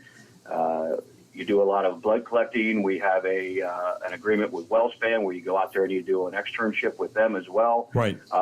So just a fantastic program. I got the best phemotomy instructors in the country. Yeah, that's one that my mother used to have. My mother had iron-rich blood, and she had to go to a phlebotomist a lot. And so there's a job that a lot of people have never really thought about, but it does really come into play there. And that's one program you have. You've got some other ones as well, right? Yeah, that's a good intro to healthcare. And then we have the nail technician program. That's a 200-hour program, and this one's going to be a little bit special. It's going to run during the daytime. It usually runs at night, but this one's going to be a daytime program, so hopefully we can appeal to some of those folks that weren't able to come to our evening program. And this covers the basics: manicure, pedicure, nail arts, all your sanitation practices. It's a good option for those who want to maybe start their own company or get into salon work without putting a whole ton of time into it. But the program is set up to set you up for the state licensure. So, yeah, that's another great program. It's been running full speed now for a year, and it's been doing really well. Yeah, like I said, manicuring, pedicuring, nail art, sanitation practices. And for people who are looking for some daytime stuff here you go. But it's going to prepare people for the state licensure. And that licensure part is so important in all your programs because not only is it good here many times in Pennsylvania, but even beyond that for some of the things that you have, right? Mm-hmm. Yeah, absolutely. Most of those credentials you can take anywhere with you. These are state credentials for this one, so I'm not sure if you have to do another one in another state if you go somewhere else, but I'm sure you would have plenty of knowledge to be able to get it anywhere. One state at a time, right? Here we go. We started in Pennsylvania. This next one is one that we hear about all the time, drones. You don't think about a drone program, but you've got one right there at York County School of Technology. Yeah, I mean, if you're watching the war on the news, man, that's all drones over there. Everything they're doing there, some of them think some of them missile attacks are being generated from over here in the United States. People are actually operating those things from here. So, yeah, the drone program's a cool one. I'm really excited about that one. And this one's going to be a hybrid program. It's going to mix some online training with some lab work. So you'll do a lot of the theory on your own at home and then come into the lab 2 days a week and go over what you went over in theory and get some practical hands-on stuff. I'm going to even set up a race course out in the football field, Gary, where at the end of the program, when everybody's pretty proficient at operating the drones, we're going to have a race course out there. Let them race the drones through the football field. Interesting. It's going to be fun. Now, Yeah, you're it's not going to be regular. You're not going to be teaching any missile launches or anything, but you will be. Drones, in all seriousness, drones are being used in photography, construction, agriculture, public safety. You're seeing it all the time, all over the country. Oh, my gosh, yeah. I mean, it's definitely a career path that is growing exponentially. So, how about boot camp? That was an interesting one I saw on your list. Yeah, that's something new we're starting here. Our IT department wanted to do something, and pretty much the A+ boot camp is the CompTIA. Now, these are terms I have no idea what they mean, Gary. I am computer illiterate, but I know it's another fast-paced operation that people are really getting involved in. And this is going to be a prerequisite for another one we're going to run in the fall. So they're going to want to take this one first and then to get into the fall program. But again, industry recognized certs, strong pathway into help desk and IT roles.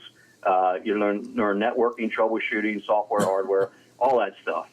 And, it covers hardware, software, troubleshooting, networking basics, all the things you need for IT to kind of get started here. And it does give you an industry-recognized certification preparation, which is really an important point to be made here.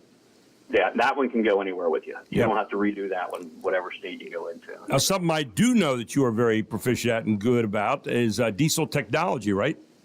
Yeah, that one's kind of near and dear, and that's been a program that's been tough to get off the ground because of room. You're talking large equipment there and whatnot. So what we did was we designed this for summertime months only because our diesel tech lab is open and available. And I think you saw that lab, didn't you? I did, yeah. It's fantastic.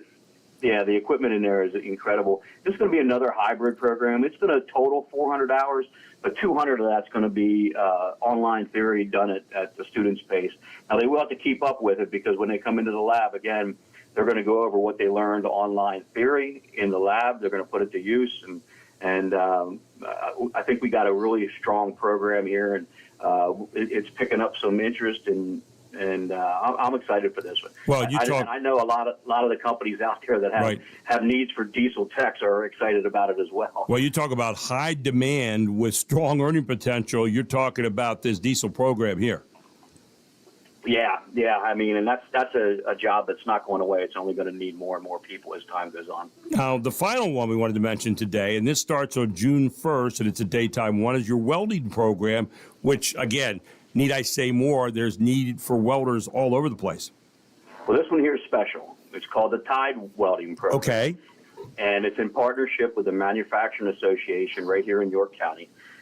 They got a grant from the Department of Defense to train individuals in the mechatronic stuff, welding, and machining. Okay. And we were fortunate enough to create the curriculum for the welding piece of that. So we designed the curriculum for this that all the other schools are using. And we put this program together. Basically what it's going to do, Gary, and you'll love this, it's going to teach people how to build submarines, welding-wise. So you're going to weld like the gun turrets and things of that nature because the Department of Defense has a high need for submarines. Some of our submarines out there in the fleet are like 40 years old. So I did not know that. Yeah, that's really... It was scary when I listened to it, man. Yeah. Like for every 10 that China makes, we build one. So we're a little bit behind the 8 ball on that one. But this program helps get you fast-tracked into the welding piece of the Department of Defense and building submarines. And am I right of this? No cost to students? Oh, that's the dynamic piece of all this. This is absolutely, positively free. All you got to do, again, is go onto our website, look up the Tide Welding Program, click on it. It'll send you right to an application to sign up to the Manufacturing Association. And June 1st, you'll be sitting in our lab learning how to weld. That is an amazing program. So for people that are saying, hey, there's no jobs available, there are jobs available right there in that welding program. Again, a federal program in partnership with the Defense Department. And final thoughts this morning, Vance. You've given us a whole lot of opportunities for people in a lot of different areas. Your final thoughts, and I know that website, educationthatpays.com, is an important one to get to. Mm-hmm. Yeah, again, we're out here to help people grow and benefit themselves and their families. That's what we're here to do. I mean, yes, there's a fee involved because it costs money to do this stuff, but we keep the costs as low as possible. I'm 99% sure we're cheaper than anybody else out there, but that doesn't mean you're getting a lower quality education. That's the other part we focus on, is a high quality education at an affordable price, and keeping you out there in those jobs that are in high demand, so you can find work easily, right? Make good money easily, support your family, get these credentials that stay with you forever. I mean, it is a win-win-win the whole way around for everybody, and I'm just happy to be part of it and be able to provide these options for people. But you have programs that are designed to be short-term, and they're affordable, they're job-focused. You got flexible scheduling, I think you talk about all the time, to make it possible for people who are working at different times of the day to go take these courses at another time. And then you have these strong pathways, and you've got a great record of putting people into employment right away. And I think those are all things to be considered. York County School of Technology, it is the adult ed and continuing education. EducationThatPays.com is where you go to find out about all this. Final thought this morning, Vance. Well, listen, we need to weather the break. St. Patty's Day is upon us, and boy, I'm sure the alcohol business did well with the winter that we had. But spring is right around the corner. That's when these programs are going to run. Check us out online. Come down, take a tour, meet with our recruiter, get signed up. Change your life for the better, and enter the summer with a big old smile on your face. There you go. If you're out of work right now, this might be a great opportunity for you. 2179 South Queen Street, right here in York, up in the Spry area. York County School of Technology, adult ed and continuing education program. Vance Miller is all about that. EducationThatPays.com is where you go. Vance, keep up the great work, and we'll talk to you in a couple of weeks, okay? Thanks, Gary. Take care. Happy St. Pat's Day. Yep. You bet. Bye. Bye now. Vance Miller here on the Gary Sutton Show. When we come back, we're going to check in with Sue Dumars about Easter seals, all here on the Gary Sutton Show on WOYK, where it is 747.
Welcome back to the Gary Sutton Show here at St. Patrick's Day on WOYK and everywhere else, by the way.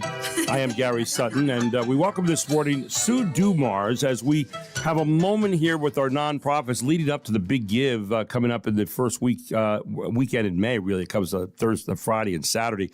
Or Thursday and Friday, I guess it is, Thursday and Friday. But we're doing a lot of looks at some of the nonprofits, and so many times we hear the names of some of these nonprofits and say, oh, yeah, I remember. Oh, what are they all about? Well, Easter Seals, as the name, it seems like it's been around forever. And Easter Seals here is controlled by Sue Dumars, who's with us this morning here on the Gary Sutton Show. Sue, good morning. Welcome to the show. Good morning, Gary. Thank you so much for having me. And Sue, of course, chose the coldest morning to come across Brooks Robinson Plaza. Exactly. Windswept Brooks Robinson Plaza. But anyway, tell us a little bit about Easter Seals, because it's one of those things a lot of people say, I didn't even know they were still around. But we used to see a lot of Easter Seals commercials on and so forth. Don't see as many anymore, but still a very important program. Absolutely. So Easter Seals, the original organization's been around for over 105 years. We, Western and Central PA, are an affiliate that cover 47 counties in Pennsylvania.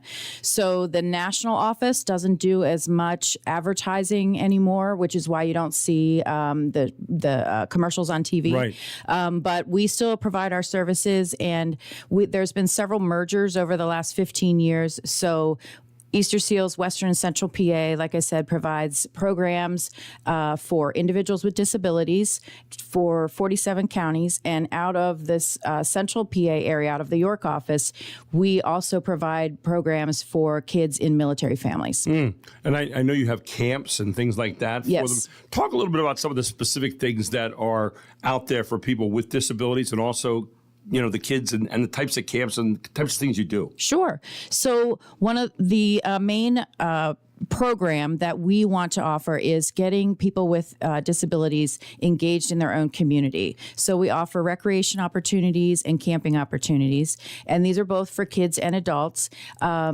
The adults have opportunities to go to residential camps over the weekends during the school year and week-long over the summer. So these are residential camps. They are dropped off. They stay there in cabins. They get to participate in all kinds of activities like you might remember from being in camp. They zip line. They get to, we have a rock climbing wall. There's archery, nature center, and it's held at Camp Victory, which is near Bloomsburg. And the reason for that is it's a fully adaptive campground. So there is a treehouse that is accessible. All of the staff at Camp Victory work with our staff, and so everybody's completely safe. There's a medical building there, so it's provides some respite opportunity for the families and the caregivers, but then also provides great camaraderie for the individuals participating. Are you looking for volunteers now, Sue? Yes, we're always looking for staff volunteers, and we're also trying to spread the word. There's a lot of nonprofits in the area that cater to the same population of people, but we are one of the only ones that offers these camps. So any individual over 18 with a disability is welcome. It doesn't matter what kind of disability. We see anything. So anybody that might be participating in a different nonprofit is still welcome to come to and this is Club Lily, which is an adult residential camp. As you think about Easter Seals, what makes it different than a lot of the other kinds of organizations that do provide similar kinds of services? One of the main things is that we don't specify a disability. So there are, the Down Syndrome Association or diabetes or whatever it might be, which they're all very important, but we are there to provide opportunities to engage in your community with kids and adults, and it's regardless of the disability that they may have. As you think about all the experiences you've had over the years with Easter Seals, do any stand out in terms of situations, without mentioning names, obviously, Sure. but do any stand out of situations that have occurred? Absolutely. I had the opportunity to go up to Club Lily, and it might seem a little far, but if you ever have the opportunity to go up there, it's just amazing to see a young person in their 20s or 30s that may not have had these opportunities be able to, if they're coming more than once, they're seeing similar faces, it's their friends that are there, and they're just able to do things that maybe you and I take for granted that we did as a young adult or as a kid.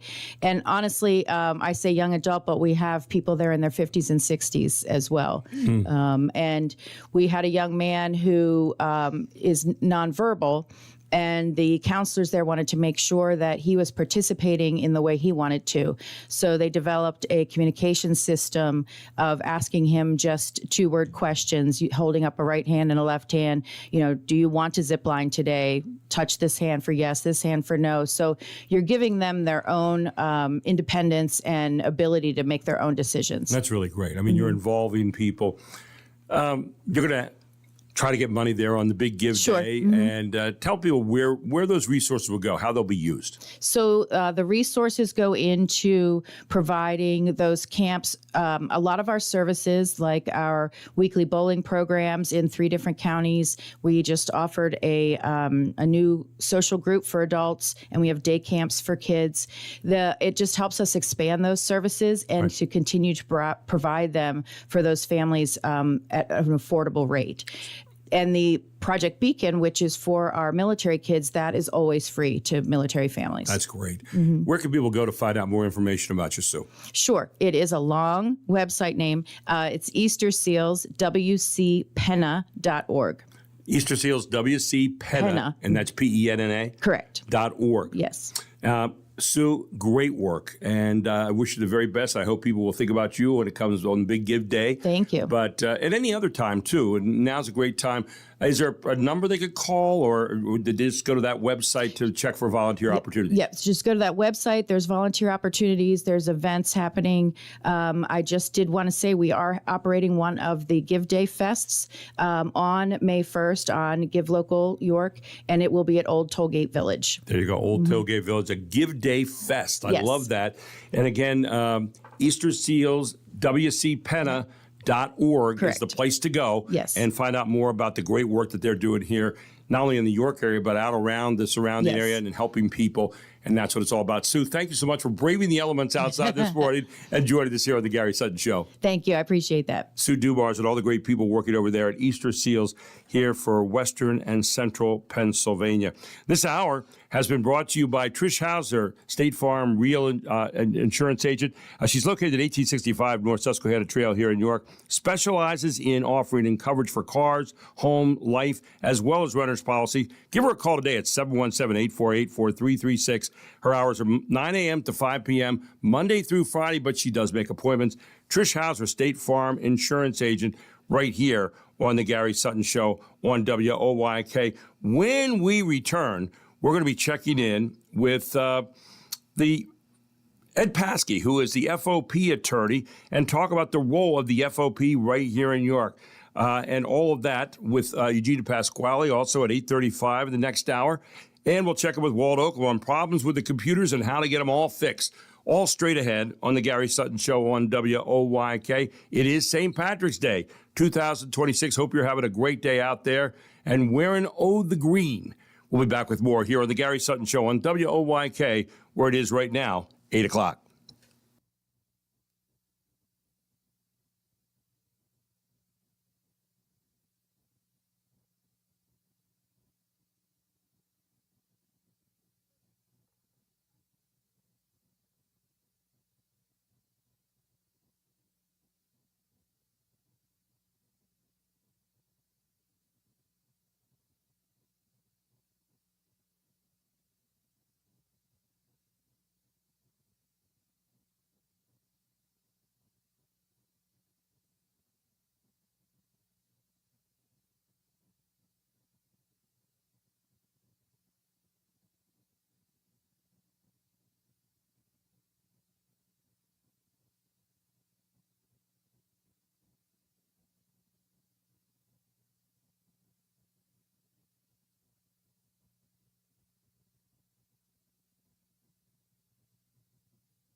This is York's only local show on York's only local station. This is the Gary Sutton Show on WOYK. Listen to your show every day. It's really good. I have you guys on every morning to wake up to. Gary Sutton, mornings 6 to 9 on Sports Radio 98.9 FM and 1350 WOYK. All the things you're talking about are all things we're talking about. It's Main Street America every day. And you're getting your money's worth. You're a brilliant mind, tremendous experience. You're great for the community. The Gary Sutton Show on York's first station, WOYK. Life moves pretty fast.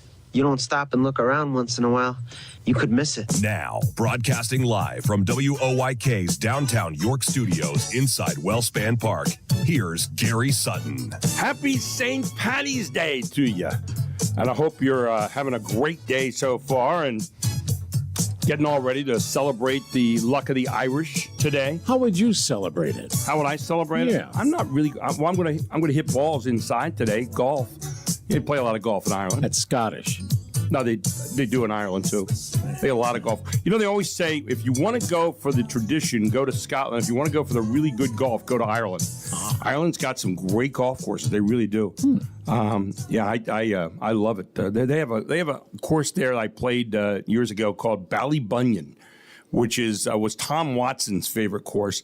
And one of the great things, the opening tee shot that you hit over a cemetery. It's kind of interesting. It sounds a little like you're desecrating, but yeah, you hit over a cemetery, and then you're playing, and you play into a town. Like the first 5 holes, you play into the town. It looks like St. Andrews kind of, and then you turn out to the ocean, and it's like you left this world and went to another world. And the very first tee shot you hit on number 11 is out over the ocean. You got to carry like 200 yards across that to another set of land. Then there's two big hills in front of this green. You hit between these 2 hills, and if you go past the green, you're down into the ocean again. And it's just it's amazing. It's like so you play the links golf where the wind is howling off the ocean, and then you play like the inland golf the first few holes. It's just kind of being in 2 different worlds. But Ireland is just a really cool place to be. I loved Ireland. It was interesting because I have some Irish background. I'm Scotch Irish, and. So when I left there, I felt like I was like leaving home. You ever have a pull like that? You know, like you're part Italian, and no, you're kind of a mutt too, like I am. But you know, there it is. Our whole show here brought to you by Anstein and Sparler Attorneys at Law, located at 117 East Market Street, right here in New York. Give them a call today if you're interested in representation. They serve the main streets of York County. 717-846-8811. They're open 8:30 to 5. Weekdays have been around. They can be trusted since 1937. Yeah, that's a gold standard here in York. And then Kindness Worldwide. Everybody knows about Kevin Smith and his wallet. We told him for Christmas this year, I'm going to get him like a chain for his wallet so he doesn't keep on losing the darn thing. But it really inspired a story of kindness that has led out to a documentary that's now getting all kinds of acclaim around the country and around the world for such a time as this. And it was inspired by an act of kindness that happened to Kevin right here in York County, proving that there is nothing too small to start a fire of kindness. Why not you? Why not us? Why not right now? KindnessWorldwide.org. Check it out. And don't forget, you can call us, or excuse me, let me do that again. Text us at 833-478-4729. That's 833-478-4729. On our Back 9 text line, the Back 9 located at 259A Pauline Drive, right out here in the South York Plaza. It is the premier indoor golf experience. Go to theback9.com/York-PA. And finally, at Gary Sutton Show on Facebook is our kind of our home base. Although we do go out to Instagram, LinkedIn, YouTube as well. And our question of the day today is, how important is the SAVE Act to you? This is the act that was passed by the House of Representatives, is now before the Senate, which says that we have to have identifying documents to go vote in terms of our country of origin. And so do you think that's something that's really needed now? Do you think there is such a problem with that we need that kind of thing or not? Your thoughts on that, and you are welcome to express them right there, and I'll check them out a little bit later on today. So there you go. All of that here on the Gary Sutton Show this hour, brought to you by your computer. Yourdigitalbodyguard.com is where you can go to find out about your computer. They do repairs. They've got new computers. But most importantly, they safeguard you from people trying to backdoor into your information and get all kinds of problems for you. They're located at 2069 Carlisle Road in the Shiloh area of York. You can call them today at 717-739-9675. Open Monday to Friday, 9 a.m. to 5 p.m. at your computer because it feels good to have peace of mind. We'll talk to Walt Oakham later on in the hour. But right now, we're honored to be talking this morning with Ed Paskey from the FOP here in York, Fraternal Order of Police. And he is an attorney for them. And Ed, good morning. Welcome to the show. How are you? Top of the morning to you, Mr. Sutton. I'm fine. How are you? I love it. Top of the morning. Are you Irish, Ed? Do you have any Irish blood? I am half Irish, but that is the best Irish interpretation that I'm going to have today. It all goes downhill from there. Okay. All right. As I am, I'm Scotch Irish, so and a little bit of English somewhere. I don't know. I'm a mess. I was kicked out of a decent country. I'm a mutt. But anyway, great to have you this morning. But, a lot of people, we talk about safety and we talk about the police and what they're doing in the community. Tell us a little bit about the FOP. So the FOP is the world's largest organization for law enforcement officers. Nationwide, there's approximately 380,000 active members. In Pennsylvania, we have approximately 10,000 active members. And in York County alone, we have approximately 650 active members. The goal of the FOP is to improve the working conditions for sworn law enforcement officers and also for the safety of those officers. When you look at what you do, obviously safety is in the minds of a lot of York Countyans. After this last year, we had 4 officers. In all of Pennsylvania, only 4 officers were killed, and they all happened right here in York County, we're well aware of now. But talk about what, the types of things that come across your desk that have to deal with police who are, I think, maybe the unsung heroes of our community. So I have the pleasure of representing the men and women in law enforcement throughout York County and the Commonwealth. And things that come across my desk on a regular basis are not only disciplinary issues, bargaining for contracts, but also use of force cases where an officer is involved in a use of deadly or less lethal force, right, which is pretty scientific. A lot of people just think, well, it's a legal issue, but there are a lot of issues and concepts that somebody has to appreciate in order to adequately represent those officers. When you look at this kind of situation where we have officers who are, and officers obviously going out every morning never quite know what they're going to come across during the course of a day. But we're hearing a lot about, body cameras now and all these preventative precautionary things. It seems like we're asking police to do an awful lot of things in a moment, which I guess we are. And yet at the same time, we're asking them to protect the community. Are police sometimes in a no-win kind of situation when they step out there? I mean, it seems like they have to be so equipped for so many different possibilities. They do have to be equipped not only to take care of the safety of the people that they encounter, but also to protect themselves. Split-second decisions involve a lot of cognitive issues and responses that they have to make when they're faced with a stressor or a situation where they have to decide, how am I going to react to this? Am I going to use force? Am I going to use de-escalation? So sometimes it is an unfair task that we ask of them. And I don't think a lot of people realize that. We're talking with Ed Paskey this morning, Fraternal Order Police attorney right here in the York area.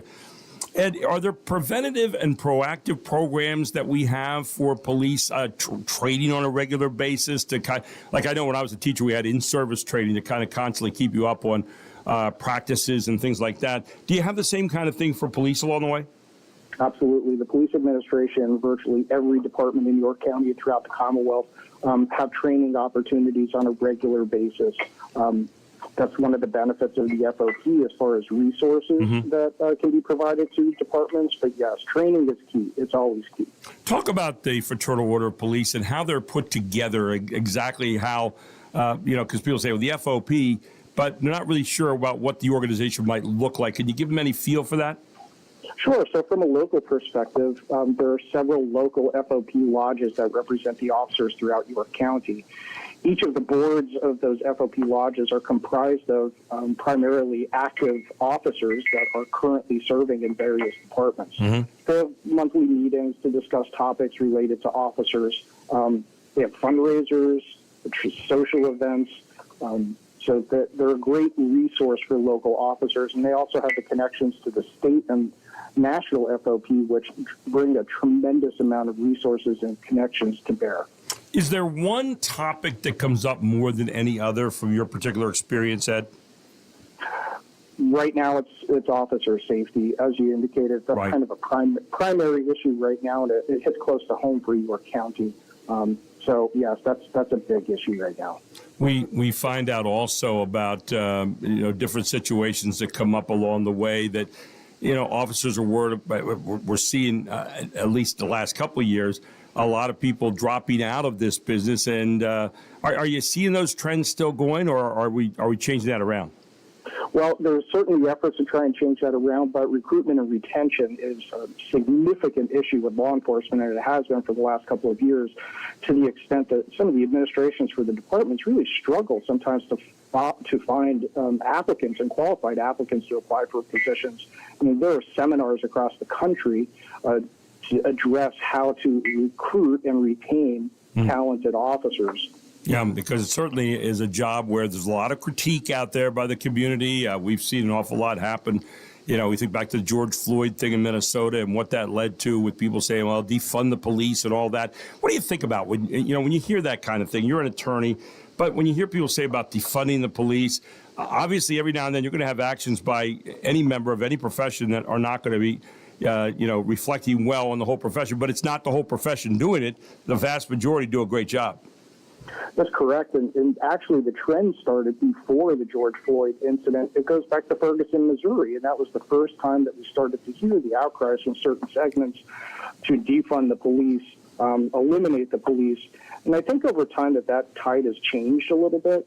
You don't hear so much of that rhetoric now, thankfully. And I think that the realization kind of sunk in for everybody that it is impractical and, quite honestly, unwise and unsafe to defund the police and completely eliminate them. Right. I mean, we're a society of laws and rules, so we have to, if we're not going to be able to enforce the laws ourselves, we need people brave enough to stand out there on the line and help us do it. I was interested to hear a lot of people at that time talking about, well, let's have community policing. Well, that's all great. I took a community policing course here in New York one time, and that's all great, but I am not the police. And most of us are not trained anywhere with all the things that they have to go through. And I think we're all certainly appreciative of the many different hats that they have to wear. Final thoughts this morning, Ed, from your standpoint on the FOP. I'm just glad that we have an organization that is this strong in York County. I think last year really showed the benefit of having the Fraternal Order of Police to have a strong presence here. From support to fundraising to communication. I mean, York County is very fortunate to have this organization here. Ed, I really appreciate you joining us today. Hope you have a wonderful day. And again, at least half of you enjoys that St. Patrick's Day very, very much, okay? You as well. Thank you, sir. Thanks, Ed. Take care. Ed Paskey, FOP attorney, Fraternal Order of Police here in York County, gives you a little idea about what they do, and they do a lot. They really do a lot. And again, thanks to our police out there, no matter what force you're in around the York County area and beyond, because they put their life on the line every day, as we found out last year, way too often. We'll take a break. We'll come back. We got a lot more coming your way, all here on the Gary Sutton Show, including some news you might have missed right around the corner. It's 8:18. I'll spit that out. We'll be right back.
I've been a wild rover for many's the year, and I've spent all me money on whiskey and beer.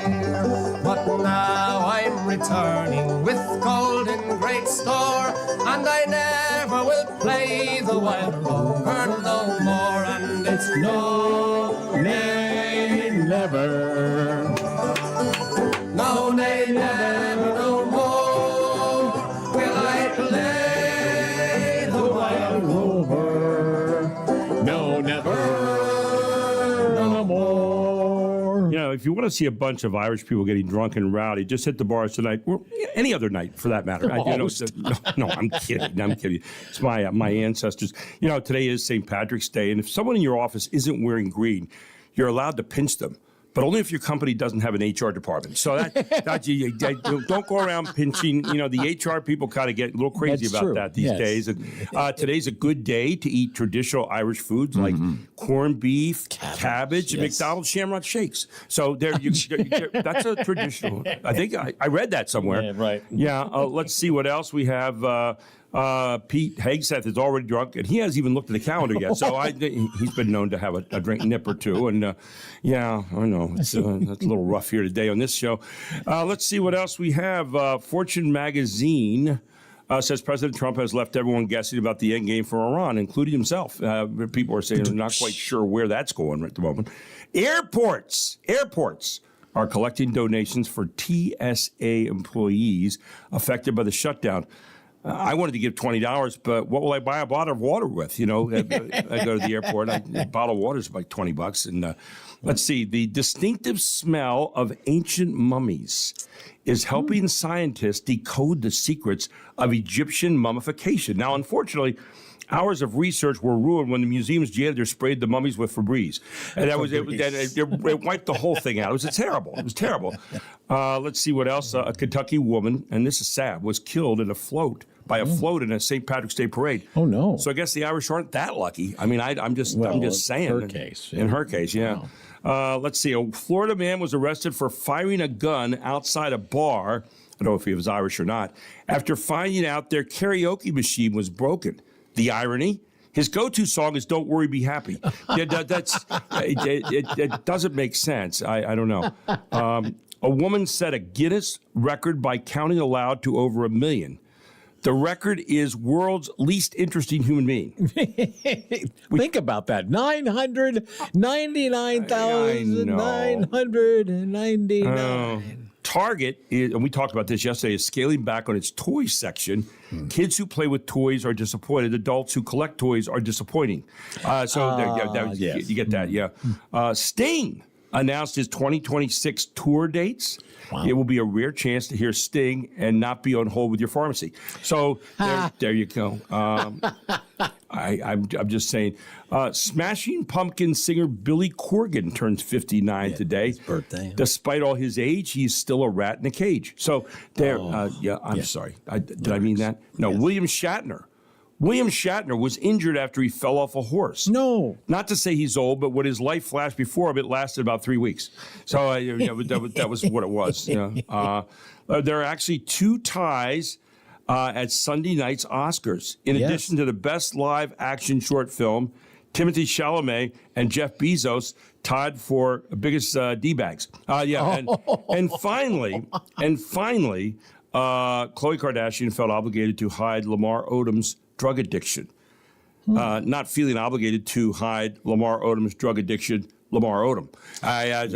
So just a little bit of news you might have missed this morning. Mark, what else do we have? Well, let's talk about our pets. We love our pets, We love our right? pets. Yeah, we do. Well, let's help them out. Take a pause. Cesar Vargas of Los Angeles has been forced to drive a rental car because rats decided to eat the wires in his Toyota. I see all these wires. They went in. Now it was a buffet. All types of wires were chewed up. I take my car in the following day. Now they tell me that it's $6,000 worth of wiring. The rodents apparently loved chomping on the soy-coated wires under his hood. Basically, for a critter, it's dinner on a plate for them. Mechanic David Griffin of Claremont Auto Care says he's been seeing more and more chewed wires wires over the past few years. They could also chew into fuel lines, brake, if it's a rubber brake line, they could start trying to chew at rubber brake lines. I mean, they'll chew through anything pretty much if they have enough time. You may be able to keep rodents out from under your vehicle by spraying the engine compartment with peppermint or cayenne oil spray, or add mesh bags of mothballs. There's also rodent tape, which is tape infused with spices that may make their little rat mouth burn. Take a pause. Jill Nato, Fox News. Yeah, I like that last idea. Get like a fireball for rats. They get bited into something, they get a fireball in their mouth.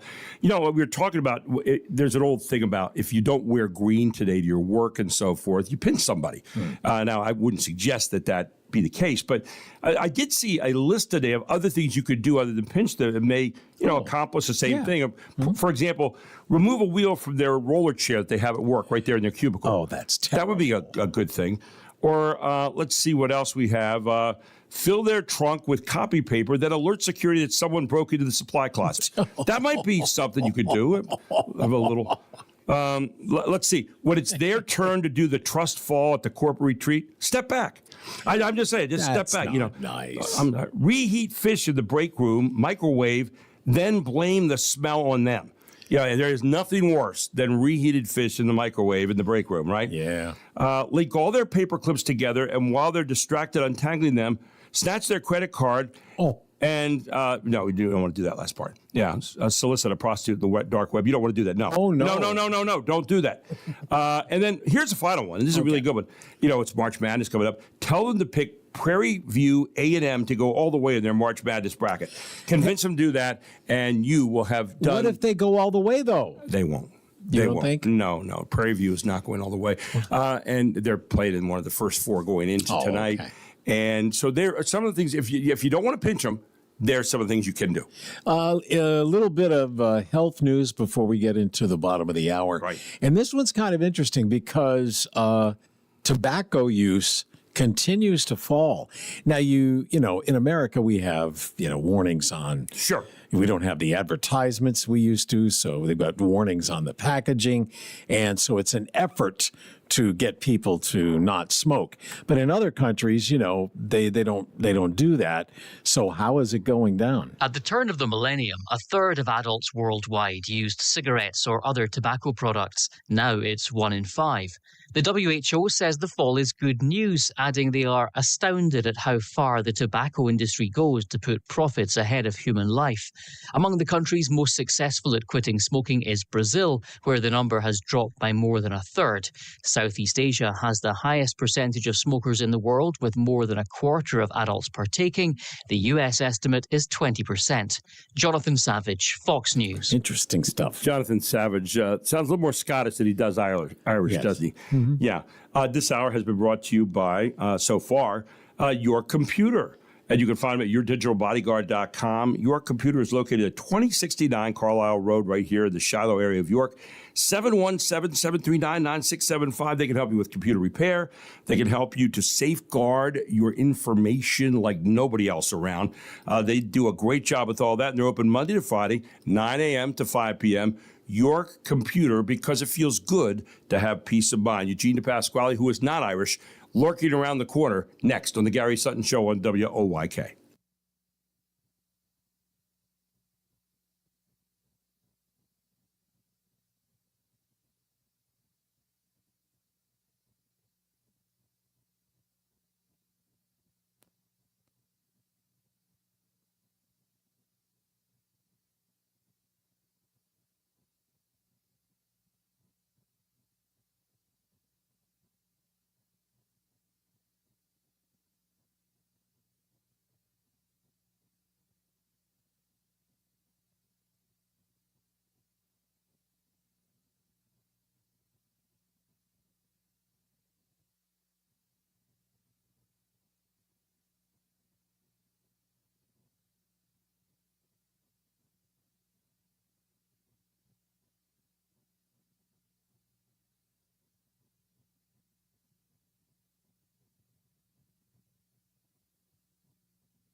Welcome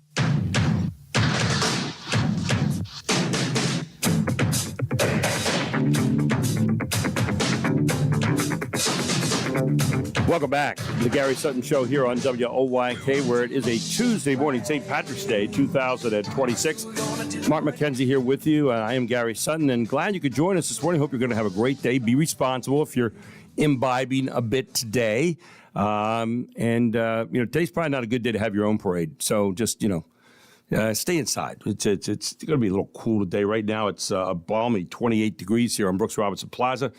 And we have Eugene Pasquale join us here this morning, who is the head of the Democratic Party here in the state of Pennsylvania. Eugene, good morning. Welcome to the show. Now, I would not think you have a whole lot of Irish anywhere in your roots, right? So my mom is actually half Irish, so slightly wrong there, but everyone else is got a lot of vowels in their name. Yeah, so I got that. Mostly Italian, but a little bit Irish. Yeah, it ends with an E, and so there you go. I get it, but it's great to know you got a little bit of that in you anyway today.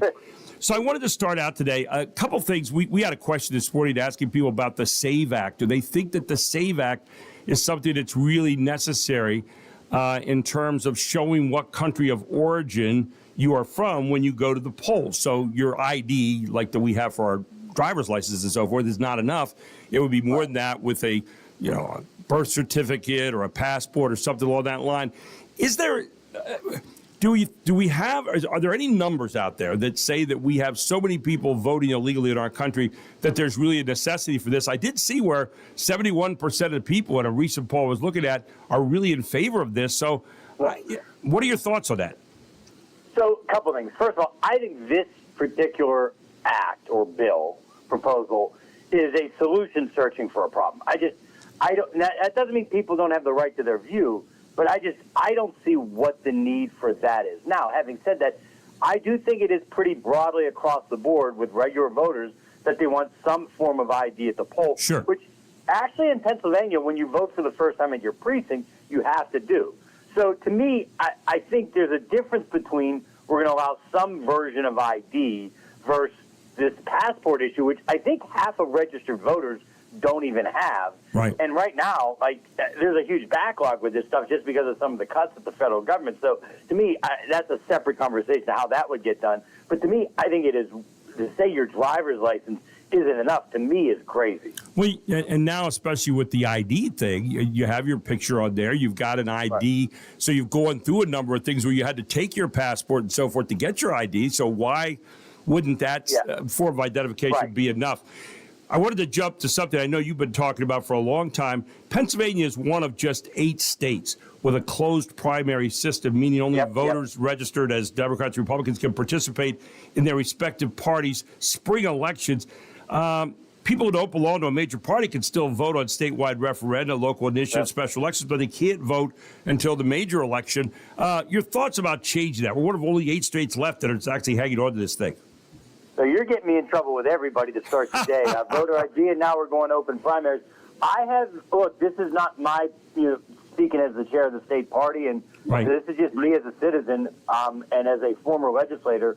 People can look it up. I introduced the bill to allow people that were registered non-affiliated independents. No, so if you're with the Blue Moose Party or the Reform Party or something, no, because you've got your own separate nominating system, Libertarian, Green, etc. But if you were an independent or non-affiliated, I introduced the bill when I was a legislator and still strongly believe in this, that when you show up to vote in the primary, you declare if you want to be voting in the Democratic or Republican primary, and you should be able to cast a vote. I think the amount of people that would actually play mischief with this is so infinitesimally small. We as taxpayers all pay for the primary. Again, it's not a caucus like in Iowa where the party runs it. That's a different situation. Right.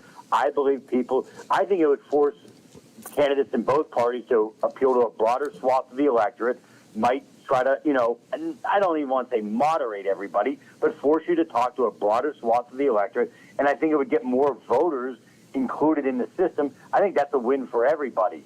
And again, we're only one of the only 8 states that does it this way. Right. Looking a little bit beyond our borders here, I saw a Cuban president, and a lot of people would not know since Castro, who was in there, but Miguel Diaz-Canel confirmed that he had talks with the United States during a speech on Friday, the first time that Havana has actually publicly acknowledged the meetings. Now, we saw last night they had a big blackout down there because of the grid. They're having all kinds of problems that way.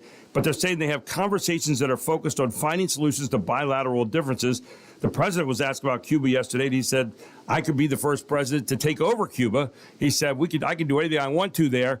I'm not sure we needed that exactly. But what's your thought on the United States and Cuba now and where we're going with that, our most recent foray into yet another nation in terms of talking about what to do with them?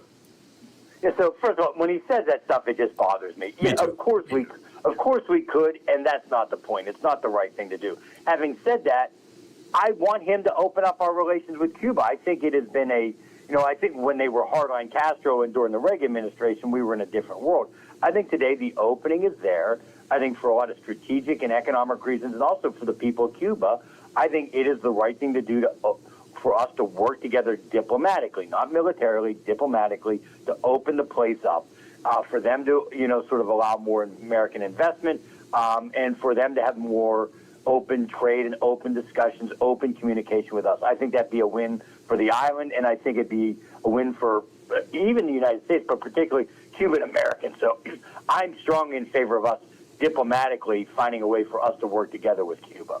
When we look at what is going on in Iran right now, we look at the Strait of Hormuz. There's been a lot of talk about these ships not being able to get through. There were mine lane ships out there. We destroyed like 30 of them, if the reports are to be believed. Yeah. And we're looking at our gas prices here in our country. So people are upset about that at the moment, and a lot of people are being asked the question, do you think this war was worth it?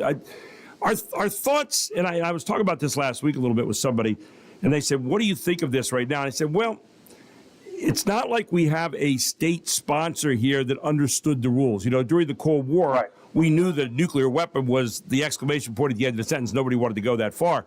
But now you have a state, Iran, who, being a proxy for a lot of these terrorist groups, we say if they got their hands on a nuclear weapon, it might be an altogether different way of looking at it. As you look at this whole thing objectively and say, was it a good thing to go in there? And the thought that there was a nuclear weapon that was going to be coming up pretty soon. Your thoughts about all that? So I do think this is why, and look, I've said this before, I have obviously grave reservations about how we went about this. But let's take a neutral view on this. This is why it's important for presidents to outline the reason we're doing it. Mm-hmm. So is it to simply, and I don't mean simply as in this is easy, decapitate their nuclear capability? Okay, that's a valid reason to do this, okay? I don't think that would be how you would go about this, but that would be a valid, is it to stop their state sponsorship of terror? Again, valid reason for some type of action, not sure this is the right way to do it. The actions we're taking here would seem to have been geared towards either taking over the country or regime change, not stopping their state sponsor of terror or their nuclear capability. The first two would have been, the state sponsor of terrorism and the nuclear capability, meritorious. The last two, look, I do not think we should be taking over this country. I think that would be a horrible mistake. I'm not even sure we could pull it off with the manpower we have in the region. And certainly regime change. We have screwed that up so many times. Yeah, we're not good at that at all. We're just not. It always ends in disaster. And we, if anything, more solidified the support of the current regime there with how we're going about this. So to me, if it was the first two, the terrorism and the nuclear capability, I think there's real merit for that. But how we're strategically going about that, I just think is wrongheaded. We have a situation here in our country now.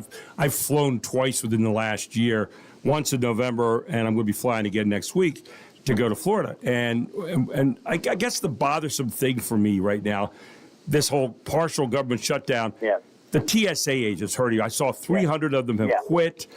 People can't pay bills. They're being asked to work without pay, and they're being used as pawns in a larger game. And I'm just disgusted with the whole thing right now. Your thoughts on that?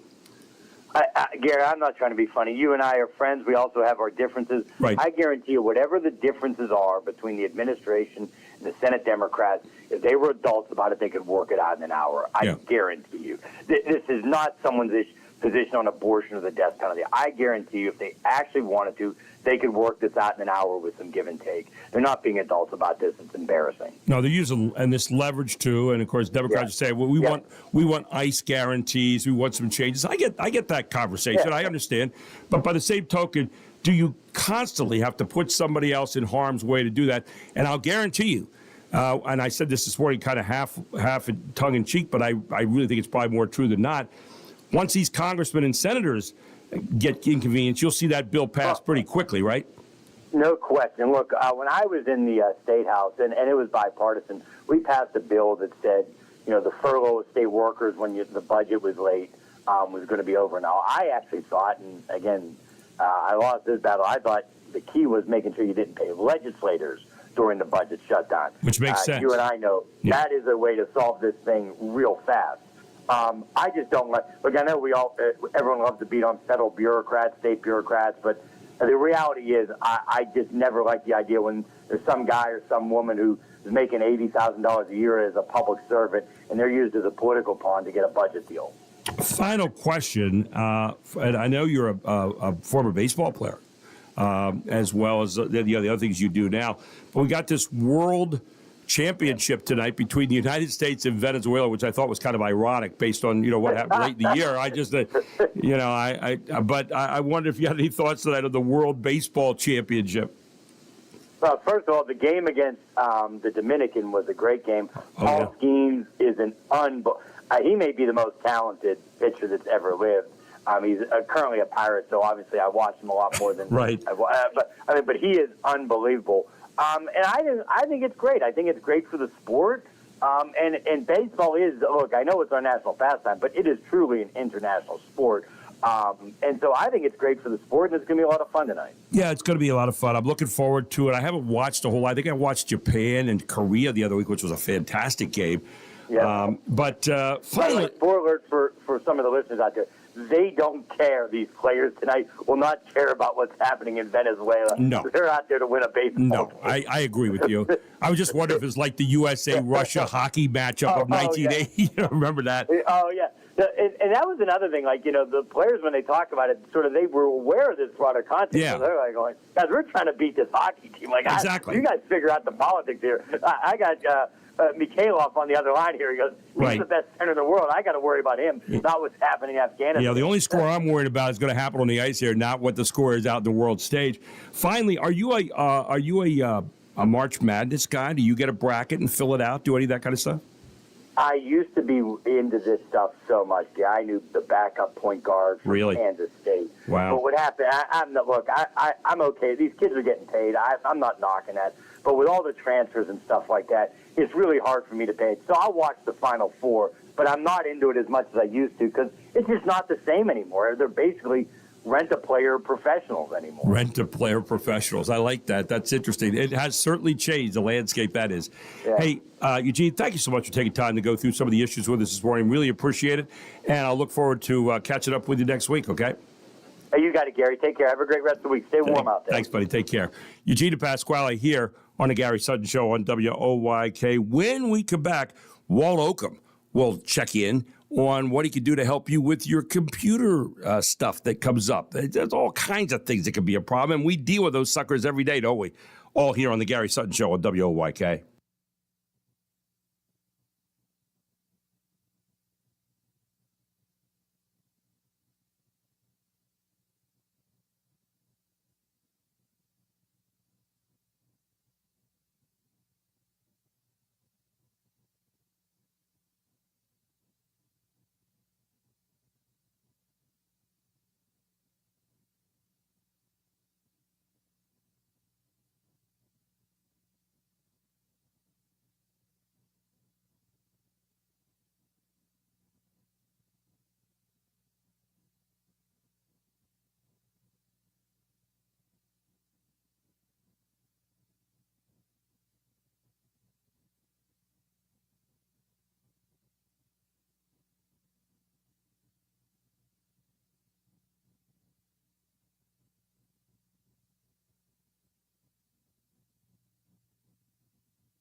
Love this music. This that Core family again? All ladies except for the brother. Wow. Love this stuff. And this also is a traditional song. It's not theirs, but this is their version. Toss the Feathers. Very Irish, don't Toss you think? the Feathers, yeah. Wow. One of my favorite groups was Celtic Woman, which I don't know if they still make tours or not, but they were really good. They were hot there for a while in terms of getting to concerts. And anyway, welcome back to the Gary Sutton Show. It is St. Patrick's Day, and everybody likes to put O in front of their name today. But Walt Oakham doesn't have to do that. He's got an O in front of his name already, and he's with York Computer. Good morning, Walt. How you doing? Hey, doing great, Gary. Glad to be here. Now, are you part Irish? You have O in front of your name, but it's not like O'Reilly or anything like that, yeah? Yeah, no, I don't think so. Okay, all right. But anyway, what you do is you help us every day, whether it's St. Patrick's Day or not, with computer problems. What are some of the things you want to tell us about this week? Yeah, well, all month we are running a half-price maintenance check special. That's where we tune up your computer. We're checking for all the hardware on there, making sure it's healthy, looking for viruses, giving all the security patches for you. And that is a half-price special running this month for $69.50. And, that is a really good thing because you're being proactive, you're being preventative, two words I say an awful lot, to make sure that you're not getting invaded with all these kind of things and that everything's up to date and going well. I do a thing where I pay like $49 a month to make sure that you cover me in terms of my digital backdoor, right? Tell people about that as well. Yeah, that's our YC device care.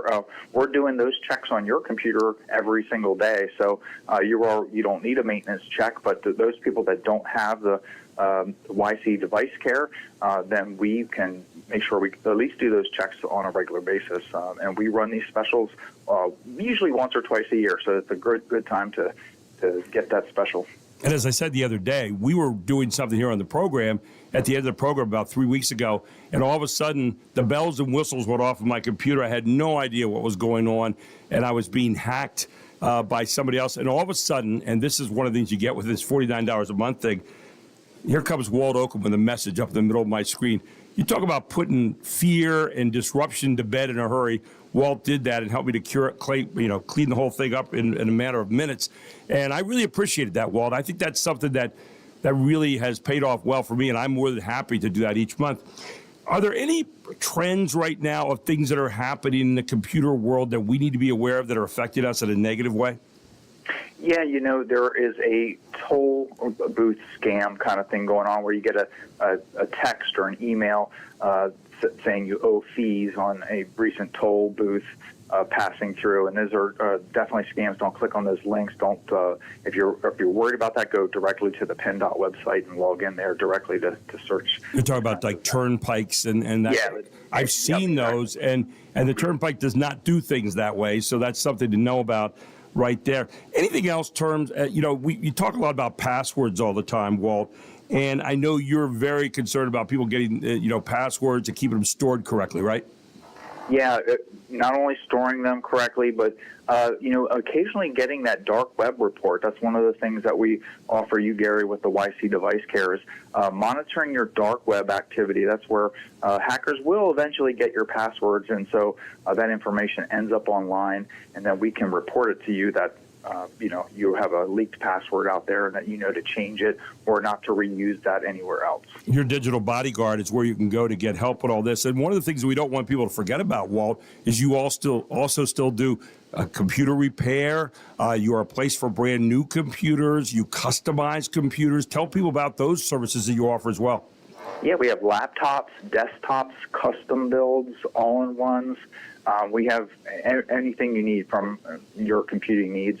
We're here to help you support that and for the sales and service as well. And one of the great things that they do is they tell you what's going on with your computer. I'll tell you what, you won't meet better people than you will at Your Computer Repair. Your Computer, I'm so used to saying Your Computer Repair over the years, but they do repair computers, but it's Your Computer now, and it's located out at 2069 Carlisle Road, right here in York. Out in the Shiloh area, 717-739-9675. They're open Monday to Friday, 9 a.m. to 5 p.m., and they will serve you with a smile, and they'll be concerned, and they'll get it done for you in a timely fashion. And you've been all about that right from the beginning, right, Walt? Absolutely. Hey, stop on out there and see them. They are my computer place. It's the only place I go to. And I'm telling you what, if they can't do it, chances are it can't be done on computers. But so far, I haven't found anything they can't do. Walt, thanks so much for your service to the community and for taking time to be with us here on a Tuesday morning. Always appreciate it, my friend. My pleasure, Gary. Take care. Walt Oakman, all the good people at York Computer Repair, the sponsor of this hour of the Gary Sutton Show. Call them today at 717-739-9675 or go to yourdigitalbodyguard.com. They're located at 2689 Carlisle Road in the Shiloh area of York. Mark? So it is, not surprisingly, it is corned beef and cabbage day. Yes, it is. Are you going to plan on having some? I'm going to have corned beef for breakfast this morning, corned beef hash. You know what I didn't see, What's and that? I usually see some. Maybe I just didn't look well enough. Soda bread.